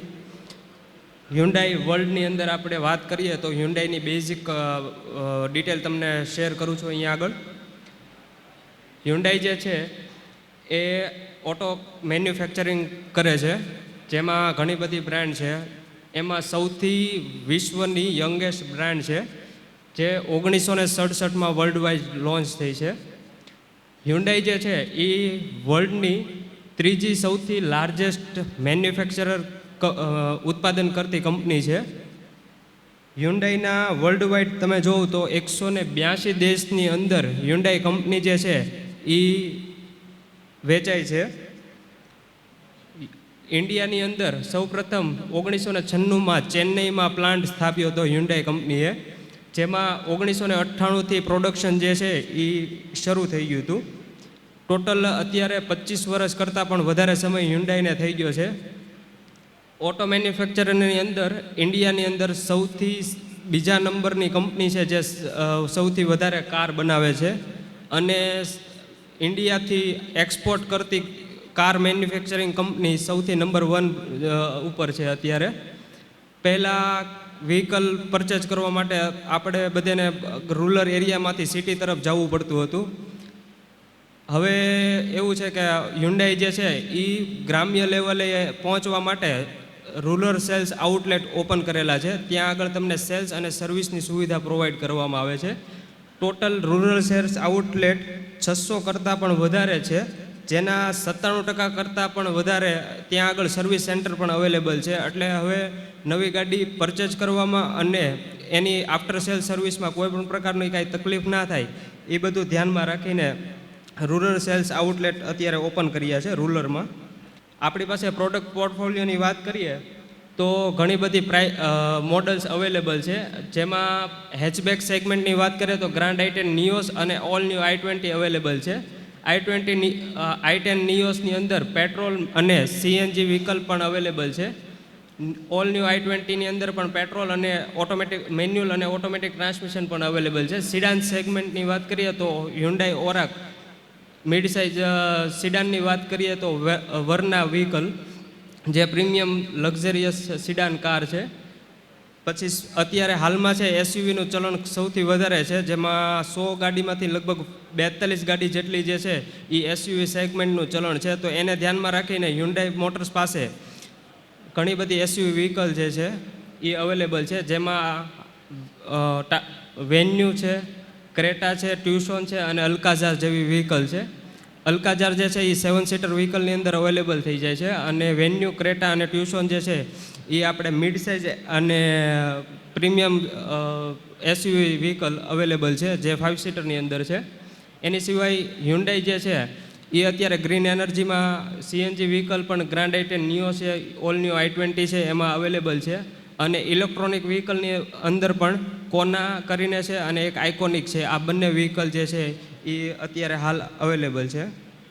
ટોટલ આપણી પાસે ઘણા બધા એન્જિન છે, જેમાં આપણે પેટ્રોલની અંદર 1.2 લીટર 86 PS પાવર ડિલિવર કરતું પેટ્રોલ એન્જિન યુઝ કરીએ છીએ, જે 140 Nm ટોર્ક આપે છે. એની સિવાય આપણી પાસે ટર્બો એન્જિન છે, જે પિકઅપ પાવર અને પરફોર્મન્સ ગાડીનું સુધારે છે, ઘણું બધું વધારે આપે છે. એની સિવાય ડીઝલ એન્જિનની વાત કરીએ તો ડીઝલ એન્જિનમાં પણ આપણી પાસે ઓપ્શન છે ઘણા બધા. અને ટ્રાન્સમિશનની વાત કરીએ તો આપણે 5 સ્પીડ મેન્યુઅલ ટ્રાન્સમિશન છે, 6 સ્પીડ મેન્યુઅલ ટ્રાન્સમિશન છે, ઇન્ટેલિજન્ટ મેન્યુઅલ ટ્રાન્સમિશન છે, ગેર શિફ્ટિંગ જે છે, હેઝલ ફ્રી ડ્રાઇવિંગ, બરાબર. ડ્રાઇવિંગ દરમિયાન તમારો લેફ્ટ સાઈડનો લેગ છે એ હાવ ફ્રી રહી અને ડ્રાઇવિંગ તમે સ્મૂથલી, આપણે એક્ટિવામાં ને એમાં કેમ ડ્રાઈવ કરતા હોય ગેર વગર, એ પ્રમાણે તમે ઓટો ગેરની મજા લઈ શકો છો અને બહુ ઇઝી ટુ ડ્રાઈવ થઈ જાય. આ આપણો પટેલ હ્યુન્ડાઈ ભાવનગરનો શોરૂમ છે. ત્યાં આગળ તમને સેલ્સ, સર્વિસ અને સ્પેર્સ ત્રણેયની સુવિધા અવેલેબલ છે, બરાબર. એની સાથે સાથે આપણી પાસે રૂરલની અંદર બોટાદ પણ આપણો શોરૂમ છે, ત્યાં પણ સેલ્સ અને સર્વિસની સુવિધા અવેલેબલ છે. સાથે સાથે આપણે મહુવાની અંદર સેલ્સ અને સર્વિસનો શોરૂમ અવેલેબલ છે, RSO. એની સાથે આપણી પાસે જો કોઈ જૂની વ્હીકલ હોય તો એને બાયબેક કરવા માટે એચ પ્રોમિસ અવેલેબલ છે. બધા જ લોકેશન ઉપર તમે જૂની ગાડી જે છે એ એક્સચેન્જ કરાવી શકો છો અને નવી ગાડી લઈ શકો છો. એક્સચેન્જની અંદર તમારે ફ્રી ઓફ કોસ્ટ વેલ્યુએશન થઈ જશે. આપના ઘરના એડ્રેસ ઉપર આપણે વેલ્યુએશન કરી આપીએ છીએ, જેનો કોઈ ચાર્જિસ વગેરે રહેતો નથી. એની સિવાય આપણે ડીલરશીપ જે છે એ સિંગલ પોઈન્ટ ઓફ કોન્ટેક્ટ થઈ જાય છે. તમે વ્હીકલ પરચેસ કરો છો એની સાથે સાથે કારનો ઇન્સ્યોરન્સ છે, આરટીઓ રજિસ્ટ્રેશન છે, ફિનાન્સ છે, વોરંટી છે, એસેસરીઝ છે, બધું એક છતની નીચેથી જ તમને બધી જ ઇન્ફોર્મેશન મળી જાય છે. જેમાં ઇન્સ્યોરન્સમાં પણ આપણે હ્યુન્ડાઈના ઓલ ઓવર જેટલા બી વર્કશોપ હોય ત્યાં આગળથી કેશલેસની સુવિધા મળે એવો ઇન્સ્યોરન્સ આપણે હ્યુન્ડાઈ પોર્ટલમાંથી ઉતારીને આપીએ છીએ, જેમાં બધા જ પ્રકારના ફીચર્સ ફંક્શન લેટેસ્ટ ઇન્સ્યોરન્સ આવી જાય છે. હાલમાં આપણે હ્યુન્ડાઈ એક્સ્ટર જે છે એ 2 દિવસ પહેલાં ઓફિશિયલ લોન્ચિંગ કરી હ્યુન્ડાઈ કંપનીએ, જે એસયુવી સેગમેન્ટ છે. કોમ્પેક્ટ એસયુવી સેગમેન્ટમાં 5,99,900 એક શોરૂમ કિંમતથી ગાડી શરૂ થઈ છે, જે અત્યારે આપણી પાસે બહાર અવેલેબલ છે, જેનું અનવેલિંગ આપણે અહીંયાથી કાર્યક્રમ પતાવીને પછી બહાર આપણે કરશું એનું અનવેલિંગ. અને ગાડીની બધી ડિટેલ અથવા અને ટેસ્ટ ડ્રાઈવ માટે પણ અવેલેબલ છે. ગાડીની તમે ટેસ્ટ ડ્રાઈવ વગેરે પણ કરાવી શકો છો. અને જૂની ગાડી જો અહીંયા આગળ તમારી પાસે હોય તો એની વેલ્યુએશન માટે પણ એમ્પ્લોય અવેલેબલ છે. જૂની કારની કિંમત પણ મહત્તમ અહીંયા જે હશે એ મળી જશે. એ બધાની ડિટેલ અહીંયા આગળ મળી જશે. અને અહીંયા જે છે એ ભાવનગર, મહુવા અને બોટાદના કોન્ટેક્ટ ડિટેલ છે. તમે કાંઈ પણ ક્વેરી કન્સર્ન હોય તો એની ટાઈમ રિંગ કરી શકો છો. સેલ્સ અને સર્વિસ માટે તમે કોન્ટેક્ટ કરી શકો છો. Thank you. तो सर एक सवाल पूछेंगे, फिर से आ गया है, आपने कितना गौर से सुना है उसके लिए, और मैं चाहती हूँ लास्ट से जो है वो आप लोग सुन रहे हैं कि नहीं उसका पता चले, तो लास्ट से आप लोग हाथ खड़ा करें. હ્યુન્ડાઈની જે નવી પ્રોડક્ટ છે જે અત્યારે હાલ લોન્ચ થઈ 2 દિવસ પહેલાં અને આપણે અહીંયા આગળ અનવેલિંગ કરવાના છીએ, એનું નામ શું છે? નામ સાગરભાઈ ભૂરાભાઈ સાકરિયા, ગામ વાળુકડ. एक्स्ट्रा.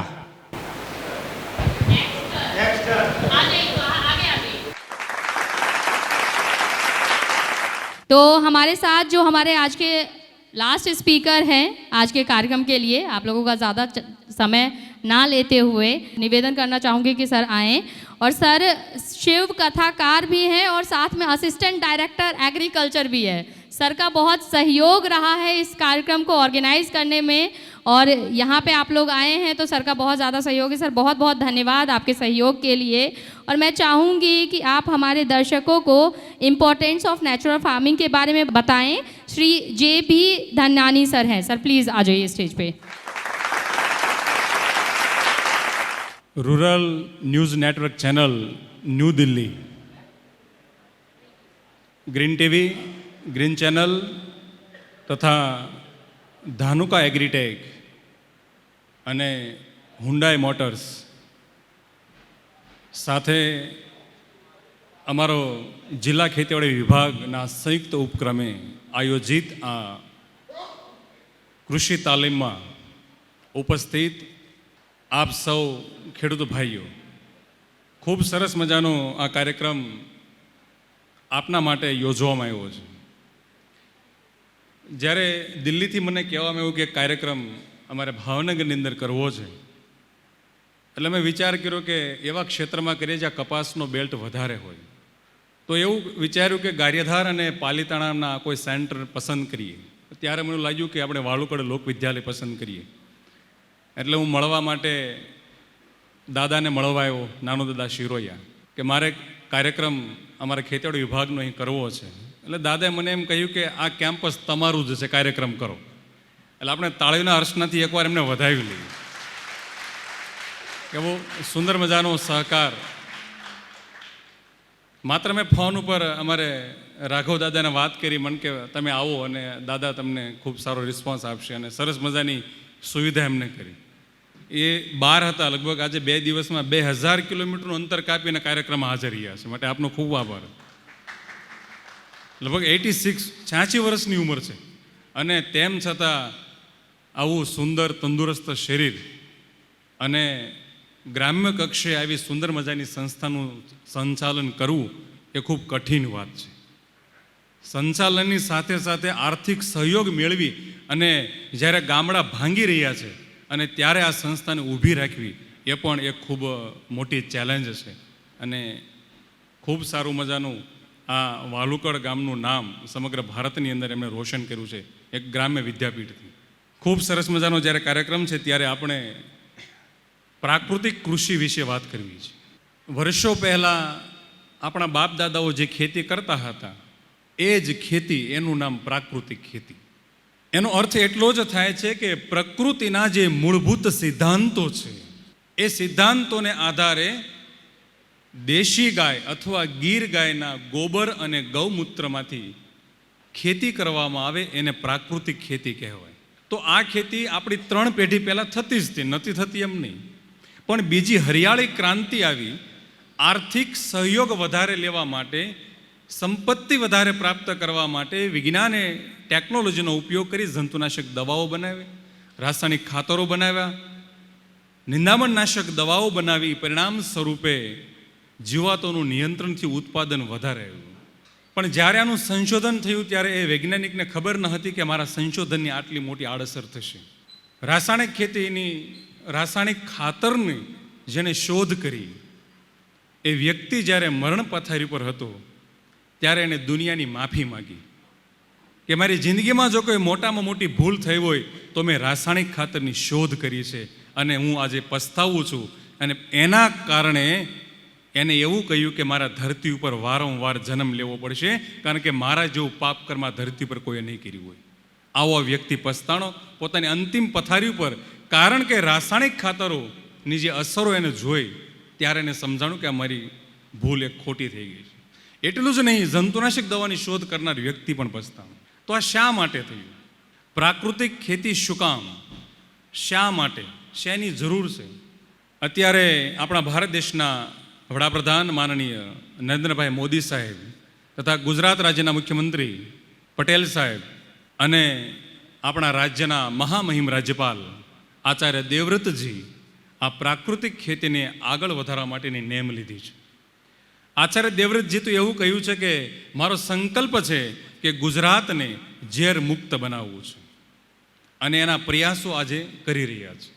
તો એને કેમ ખબર પડી કે પ્રાકૃતિક ખેતી કરવી પડશે? આજે જે છોકરો દિલ્હીમાં બેઠો છે, જેણે જંતુનાશક દવાનો બાટલો નથી જોયો, જેણે ખેતર નથી જોયું, એ છોકરાના શરીરની અંદર જંતુનાશક દવા છે, એ છોકરાના શરીરની અંદર નિંદામણનાશક દવાઓ છે. એટલું જ નહીં, જે છોકરાએ એર કન્ડિશન રૂમમાં જન્મ લીધો છે, 1 દિવસનું બાળક છે, એ બાળકના શરીરમાં પણ જંતુનાશક દવા છે. તો આ દવા કઈ રીતે પ્રવેશી? તો આપણે પુષ્કળ પ્રમાણની અંદર રીંગણ બનાવ્યા, શાકભાજી બનાવ્યું, ટમેટા બનાવ્યા, મગફળી બનાવી અને એમાં આવતી જીવાતોના નિયંત્રણ માટે ખૂબ જ નુકસાનકારક દવાઓનો ઉપયોગ કર્યો અને એ દવા છોડમાં દાખલ થઈ અને ધીરે ધીરે એની ડાળીઓમાં ગઈ, ફૂલમાં ગઈ, બીજમાં ગઈ અને ફળમાં પ્રવેશી અને એ ખોરાક આપણે ખાધો અને આપણા શરીરની અંદર પ્રવેશ કરી ગઈ.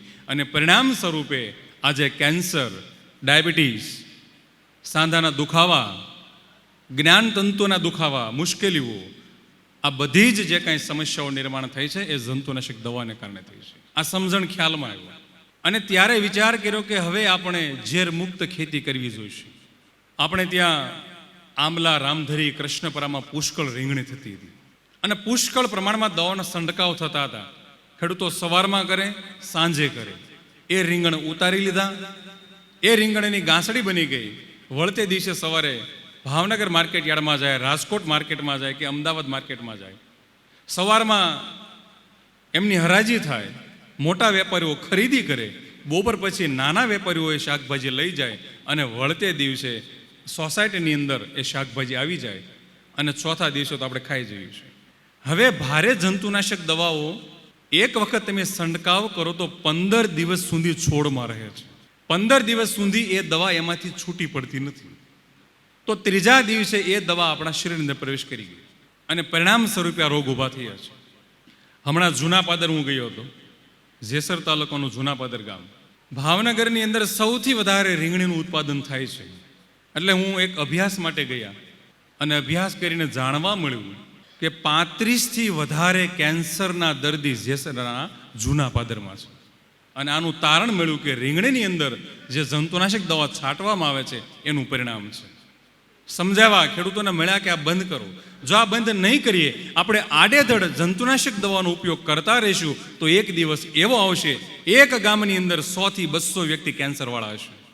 તમે 20 વર્ષ પાછળ જતા રહ્યો, તમારા ગામની અંદર એક પણ વ્યક્તિ એવો નહોતો કે જેને કેન્સર હોય.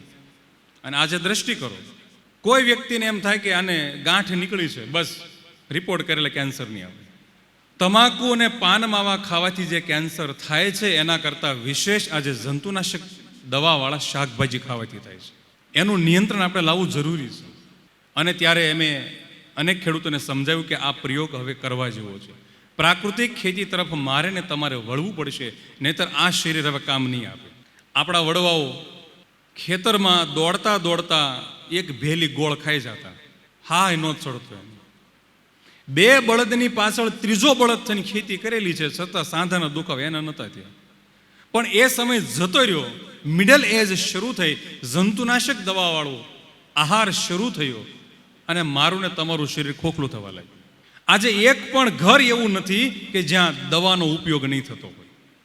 અને એટલું જ નહીં, એક પણ ઘર એવું નથી કે જ્યાં માણસની દવાનો ઉપયોગ નહીં થતો હોય.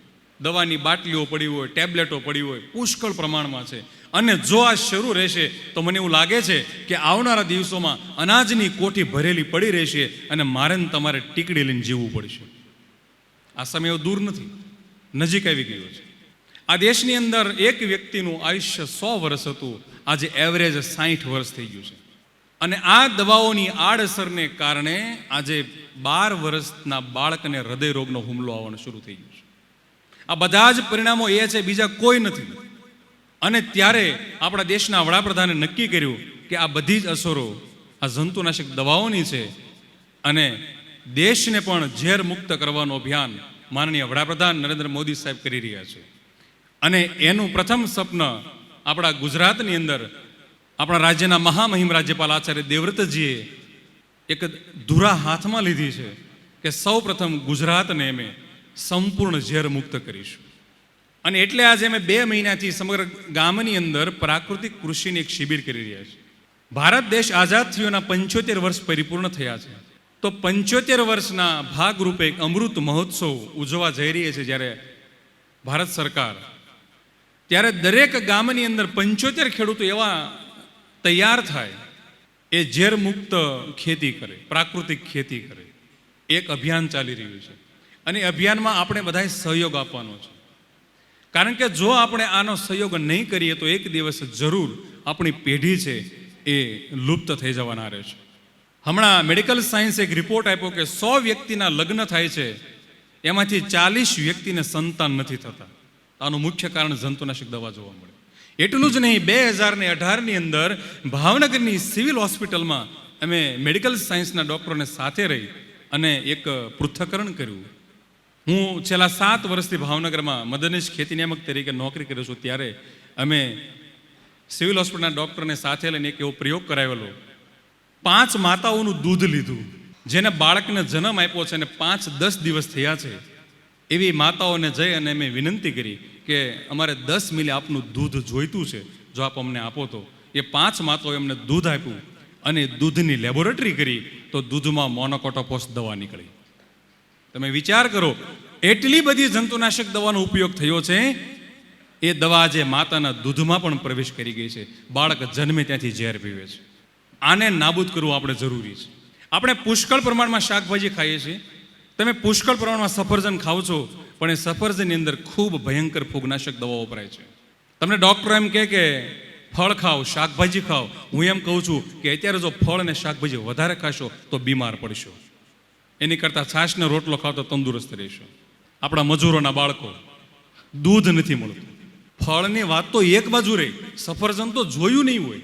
એવા બાળકો મારા અને તમારા બાળકો કરતાં વધારે તંદુરસ્ત છે. કારણ કે સૌથી વધારે જેનો ખોરાક છે, જાદવ સાહેબે વાત કરી કે મિલેટ ઉપર. આપણે ત્યાં જે મજૂરો આવે છે ને, એ તમે જોજો, જુવારનો રોટલો ખાય છે, કોઈ મકાઈનો રોટલો ખાય છે, કોઈ બાજરીનો રોટલો ખાય છે, ઘઉંના રોટલી નથી ખાતા. તો આ હલકું ધાન્ય છે અને બાજરી એ કેન્સરના જીવાણુને મારી શકે એટલી તાકાત રહેલી છે. અને આપણે બાજરી બંધ કરી દીધી. આપણે ખાતા જ હતા બધા, બપોરને સાંજે 2 ટાઈમ બાજરાનો રોટલો આપણે ત્યાં હતો જ. પણ આજે બાજરાનો રોટલો બંધ થઈ ગયો અને ધીરે ધીરે ઘઉં ઉપર આવતા ગયા. જરૂર છે ફરી પાછું આ બાજરી ઉપર આવવાનું. અને એટલે જ મોદી સાહેબે વિશ્વના ફલક ઉપર એમ કહ્યું કે આ ચાલુ વર્ષને ઇન્ટરનેશનલ મિલેટ યર તરીકે જાહેર કરવું જોઈએ અને વિશ્વના 70 દેશોએ સંમતિ આપી અને આ ચાલુ વર્ષને આંતરરાષ્ટ્રીય મિલેટ વર્ષ તરીકે જાહેર કરવામાં આવ્યું. અને જ્યારે પણ સભાઓ મોટી થાય છે ત્યાં એનો આહાર પણ આ મિલેટ તરીકે વાપરવામાં આવે છે. કારણ કે એ જે આપણું છે એને પાછું લાવવું છે. આ પ્રાકૃતિક ખેતી છે, બીજું કંઈ નથી. મારે ને તમારે તંદુરસ્ત થવું છે તો 100% આપણાનો ઉપયોગ કરવો જોઈએ. માટે અહીંથી દરેક ખેડૂતે નક્કી કરવાનું છે કે આપણે પ્રાકૃતિક કૃષિ તરફ વળીએ.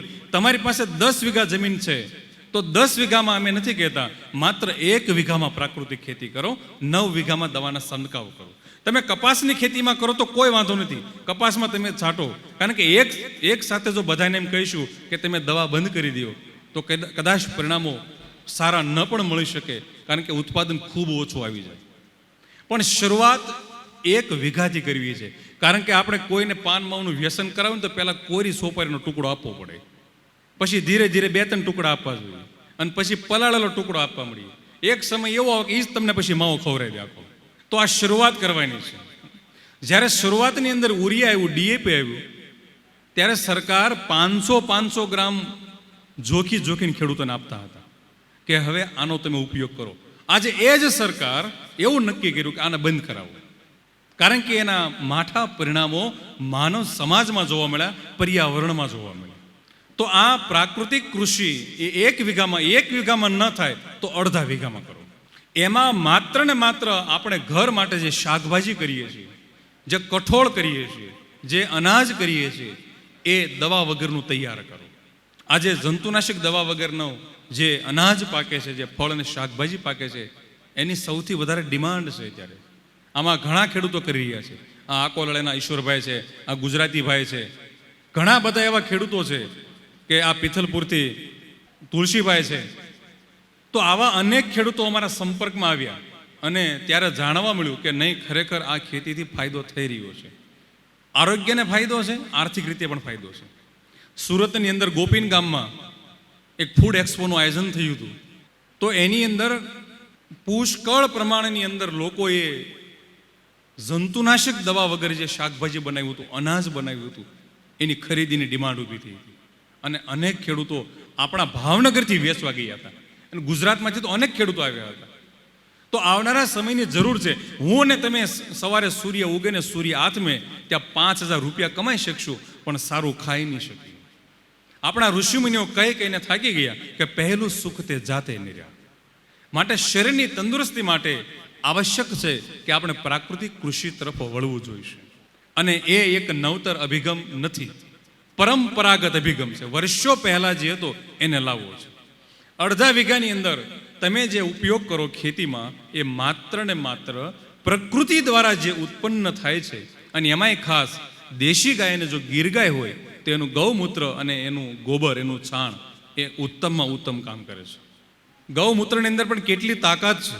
વર્ષ 2014ની અંદર ડૉક્ટર B.A. ગોળકીયા, આપણા અહીંયા સાણખાખરા ગામના વતની અને જુનાગઢ કૃષિ યુનિવર્સિટીમાં પોતે સાયન્ટિસ્ટ હતા, 1 લીટર ગૌમૂત્રમાંથી 2 મિલીગ્રામ સોનાની શોધ કરી. અને વિચાર કરો તમે, એ આપણું અહીંનું સાણખાખરાનું બુદ્ધિધન છે.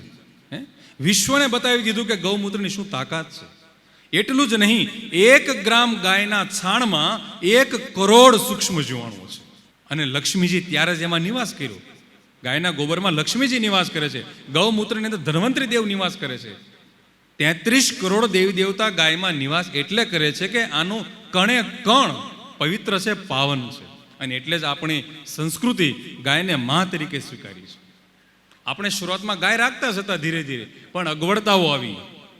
છોકરાઓ સુરત જતા રહ્યા, ઉનાળામાં 15 દિવસ એમને મળવા જવું હોય તો ગાયનું કોણ ધ્યાન રાખે, એ સમસ્યા ઊભી થઈ. એને કારણે બળદ આપણે છોડી દેવા પડ્યા, પગના દુખાવા શરૂ થઈ ગયા. પરિણામ સ્વરૂપે ગાયની સેવા થઈ શકે એમ નથી. હું સારી રીતે સમજુ છું કે કદાચ તમને અહીંથી ગમે એટલું આપણે કે ગાય રાખીએ, પણ આપણી પરિસ્થિતિ એવી ઊભી થઈ છે કે આપણે ગાય રાખી શકીએ એમ નથી, કારણ કે એની સેવા પૂરી રીતે થઈ શકે એમ નથી. પરંતુ જ્યાં ગૌશાળાઓ છે, આપણા વિસ્તારની અંદર અનેક ગૌશાળાઓ છે, એ ગૌશાળાનું ગૌમૂત્ર એકત્ર કરો. હું તો અનેક ગૌશાળાને કહું છું કે તમે ગૌમૂત્ર તૈયાર કરો અને તમારું ગૌમૂત્ર અમે વેચી દઈશું, પણ ગાયનું ગૌમૂત્રને વેડફી ન નાખો.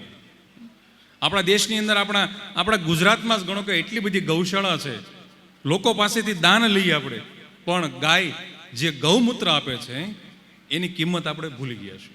મેડિકલ સાયન્સનો રિપોર્ટ 2014 ને એવું કહે છે કે ગાય દૂધ માટે નહીં પણ ગૌમૂત્ર માટે પાળવી જોઈએ, એટલું મૂલ્યવાન છે.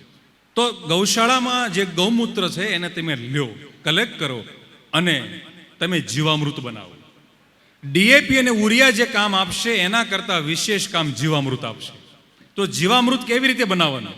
10 કિલોગ્રામ ગાયનું છાણ લેવાનું, 10 લીટર ગૌમૂત્ર લેવાનું, 1 કિલો ગોળ, દેશી ગોળ, 1 કિલો ચણાનો લોટ અને 1 મુઠ્ઠી માટી વડલાના થડ પાસે અથવા પીપળાના થડ પાસે આ માટી લઈ 180 લીટર પાણીની અંદર મિક્સ કરવાનું અને એને 2 દિવસ સુધી આપણે સવારમાં અને સાંજે ઋતુ પ્રમાણે ક્યારેક 3 દિવસ ક્યારેક 4 દિવસ લાકડાના સળિયાથી ઘડિયાળની દિશામાં હલાવવાનું અને એ જે તૈયાર થાય છે જીવામૃત છે, એ જીવામૃત તમારે પાણી સાથે પાવાનું છે. જેવી રીતે આપણે નિંદામણનાશક દવાઓ પાઈએ છીએ ને એવી રીતે પાવાનું છે.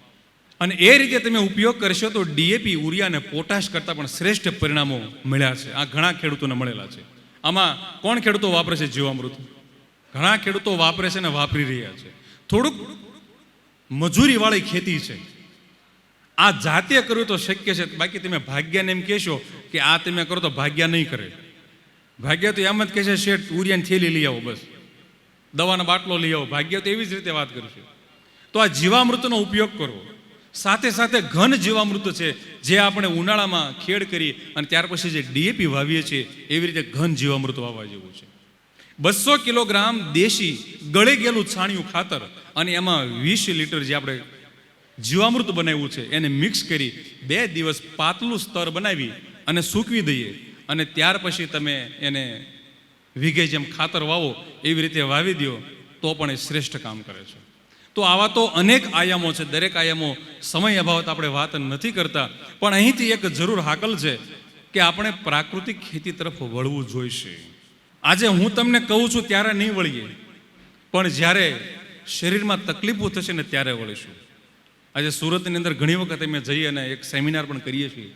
તો આજે જે સુરતમાં પોતાના ફાર્મ ધરાવે છે, જે શ્રીમંત લોકો છે, ધનાઢ્ય લોકો છે, એ પોતાના ફાર્મની અંદર આજે ગાય રાખતા થયા છે અને પોતાના ફાર્મની અંદર દવા ચાટ્યા વગરનું શાકભાજી બનાવતા થયા છે. મને દાદાએ વાત કરી હતી, અમે કાલે કેમ્પસમાં ગયા તો અહીંયા રીંગણી બને છે, દવા વગરની બને છે અને બાળકોને એનું શાક ખવડાવવામાં આવે છે. તો આ સંસ્થા પણ કેટલું તંદુરસ્તી પ્રત્યે ધ્યાન રાખી રહી છે.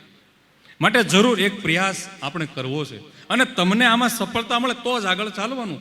રાજ્ય સરકાર તમને એ ફોર્સ નથી કરતી કે આપણે બધા જ વળી જઈએ, પણ શરૂઆત કરીએ અને તમને એમ લાગે કે આ ખેતી કરવા જેવી છે તો આપણે આગળ વધારીએ. ત્યાર પછી દવા જે આપણે ઉપયોગ કરીએ છીએ એમાં આ બ્રહ્માસ્ત્ર છે. પ્રાકૃતિક ખેતી અંતર્ગત બ્રહ્માસ્ત્ર એક ઉત્તમમાં ઉત્તમ તમામ પ્રકારની જીવાત માટેનું નિયંત્રણ છે. 20 લીટર ગૌમૂત્ર, 2 કિલોગ્રામ લીમડાના પાનની ચટણી, 2 કિલોગ્રામ સીતાફળના પાનની ચટણી, 2 કિલોગ્રામ કરંજના પાનની ચટણી, 2 કિલોગ્રામ બીલીપત્રના પાનની ચટણી અને 2 કિલોગ્રામ ધતુરાના પાનની ચટણી. આ મિક્સ કરી અને એક ઉફાળો આવે ત્યાં સુધી ઉકાળવાનો અને જે તૈયાર થઈ જાય ત્યાર પછી 2-3 દિવસ રાખી અને પછી તમે 200 લીટર પાણીમાં 6 થી 8 લીટર મિશ્ર કરી અને છંટકાવ કરો, તમામ પ્રકારની જીવાત મરી જાય છે. તો આ બધા જ પરિણામો આચાર્ય દેવવ્રતજીએ પોતાના ખેતરની અંદર કુરુક્ષેત્રમાં કર્યા, પરિણામો સારા મળ્યા અને પછી રાજ્ય સરકારની અંદર સ્કીમ દાખલ કરી કે ખેડૂતો અપનાવતા થાય.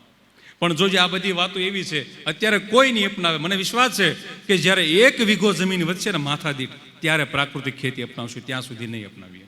કારણ કે આપણી પાસે વસ્તુ છે, જમીન ઘણી છે, કિંમત હજી નહીં થાય. આજે હું તમને બધાને 1-1 બોર ખાવા આપું, જોજો એ 1 બોર છે એટલો વ્યવસ્થિત ખાશે ને એની તમે વાત પૂછો માં. આ ભાગ ખાઈને બાજુનો ભાગ ખાઈને એ ઠળિયો એટલો મોઢામાં ફેરવીને આ ઢાઢમાં ફેરવું છું, એ ઠળિયાની નકશી મશીન ન સાફ કરી એવી સાફ કરી નાખશું આપણે. અને 1-1 કિલો બોર ખાવા આપ્યા હોય તો કોઈ ઠળિયો મોઢામાં નહીં નાખે, ફરતું કાંઈ નાખી દે. શું કામ? કે વધારે છે.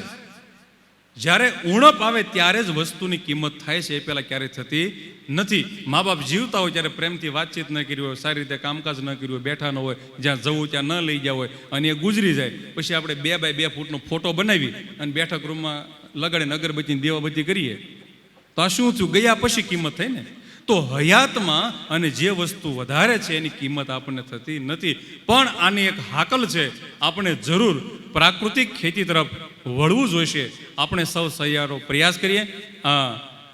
નેશનલ ન્યૂઝ નેટવર્ક ચેનલ તરફથી અને અમારા કૃષિ વિભાગ તરફથી આ સુંદર મજાનું જ્યારે એક દિવસ સેમિનારનું આયોજન કરવામાં આવ્યું છે, ત્યારે આપણે બધા જ જે વક્તાઓ દ્વારા વક્તવ્ય આપવામાં આવ્યું એમાં થોડો પ્રયાસ કરી અને પ્રાકૃતિક કૃષિને વધારે વેગ મળે, તંદુરસ્તી તરફ જઈએ.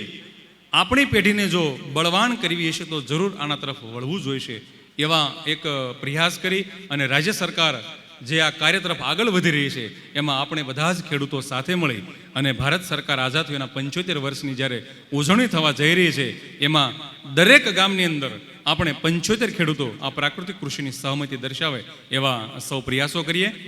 આ તકે આ સુંદર મજાનું આયોજન જ્યારે કરવામાં આવ્યું અને આપ સૌને આ આયોજનનો લાભ આપ્યો છે, ત્યારે પર્સનલી હું આ નેશનલ ન્યૂઝ ચેનલ ગ્રીન ચેનલને અભિનંદન આપું છું અને આભાર પણ વ્યક્ત કરું છું. આ તકે અમને પણ બોલવાની તક આપી અને આપ સૌએ શાંત રીતે સાંભળી અને અમારી વાણીને પવિત્ર કરવાનો અવસર આપ્યો છે, એ બદલ પુનઃ આપ સૌનો ખૂબ આભાર માનું છું. વિશેષ આભાર આ વાળકોર લોક વિદ્યાલય સંસ્થાનો આભાર વ્યક્ત કરું છું કે આવી સુંદર મજાની વ્યવસ્થા માત્ર એક વખત મળવાથી આવું સુંદર આયોજન કર્યું છે. તો નાનુ દાદાનો પણ ખૂબ આભાર વ્યક્ત કરું છું. અસ્તુ. धन्यवाद सर. मैं चाहूँगी आप 2 सवाल कहिए और आखिरी 2 सवाल है, आपको गौर से सुनना है सवाल और उसका जवाब देना है. 2 बार मौका है आपको कुछ इनाम जीतने का. તો પ્રાકૃતિક કૃષિ કરે છે એમને તો ખ્યાલ જ હશે, પણ હવે જે પ્રાકૃતિક કૃષિ નથી કરતા એમને ઊંચી આંગળી કરવાની છે. અમારા ખ્યાલમાં તો છે જ આમાં કયા ખેડૂતો પ્રાકૃતિક કૃષિ કરે છે. नाम कहाँ से है आप और जवाब क्या है? 180 લીટર પાણી લેવાનું, 10 લીટર ગૌમૂત્ર લેવાનું, 10 કિલો ગાયનું સાણ લેવાનું, દેશી ગાયનું, 1 કિલો શીણાનો લોટ લેવાનો, 1 કિલો ગોળ લેવાનો અને 1 મુઠ્ઠી રાફડાની માટી અથવા કોઈ ઝાડ નીચેની માટી. ઓકે. सर बहुत बहुत धन्यवाद हमसे जुड़ने के लिए, ये तमाम जानकारी देने के लिए और हमारा सहयोग करने के लिए. मैं एक बार फिर से आपको बताना चाहूँगी कि धानुका का टोल फ्री नंबर आप नोट डाउन कर सकते हैं 1800 102 10 22. हुंडई का आप जो है वो पटेल हुंडई भावनगर का नंबर नोट डाउन कर सकते हैं 9409496964. और ग्रीन टीवी का व्हाट्सएप नंबर आप नोट डाउन कर सकते हैं 9953218363.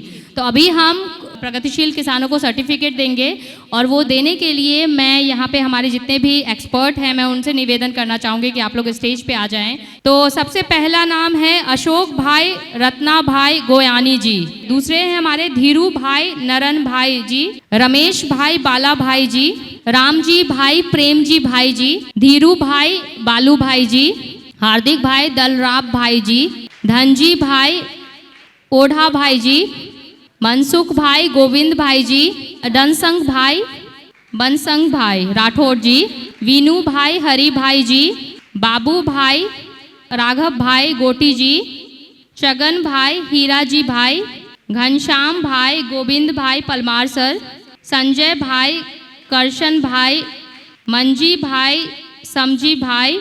तो आज हमने कपास प्रबंधन, मिलेट्स की खेती और गाड़ी रख रखाव पर चर्चा किया. उम्मीद है कि आपको ये कार्यक्रम हमारा अच्छा लगा हो. कोई अगर सवाल जवाब है तो आप जो है वो हमसे पूछ सकते हैं या फिर आप स्टॉल पे जा सकते हैं, बाहर जितने भी एक्सपर्ट्स हैं उनसे जुड़ सकते हैं.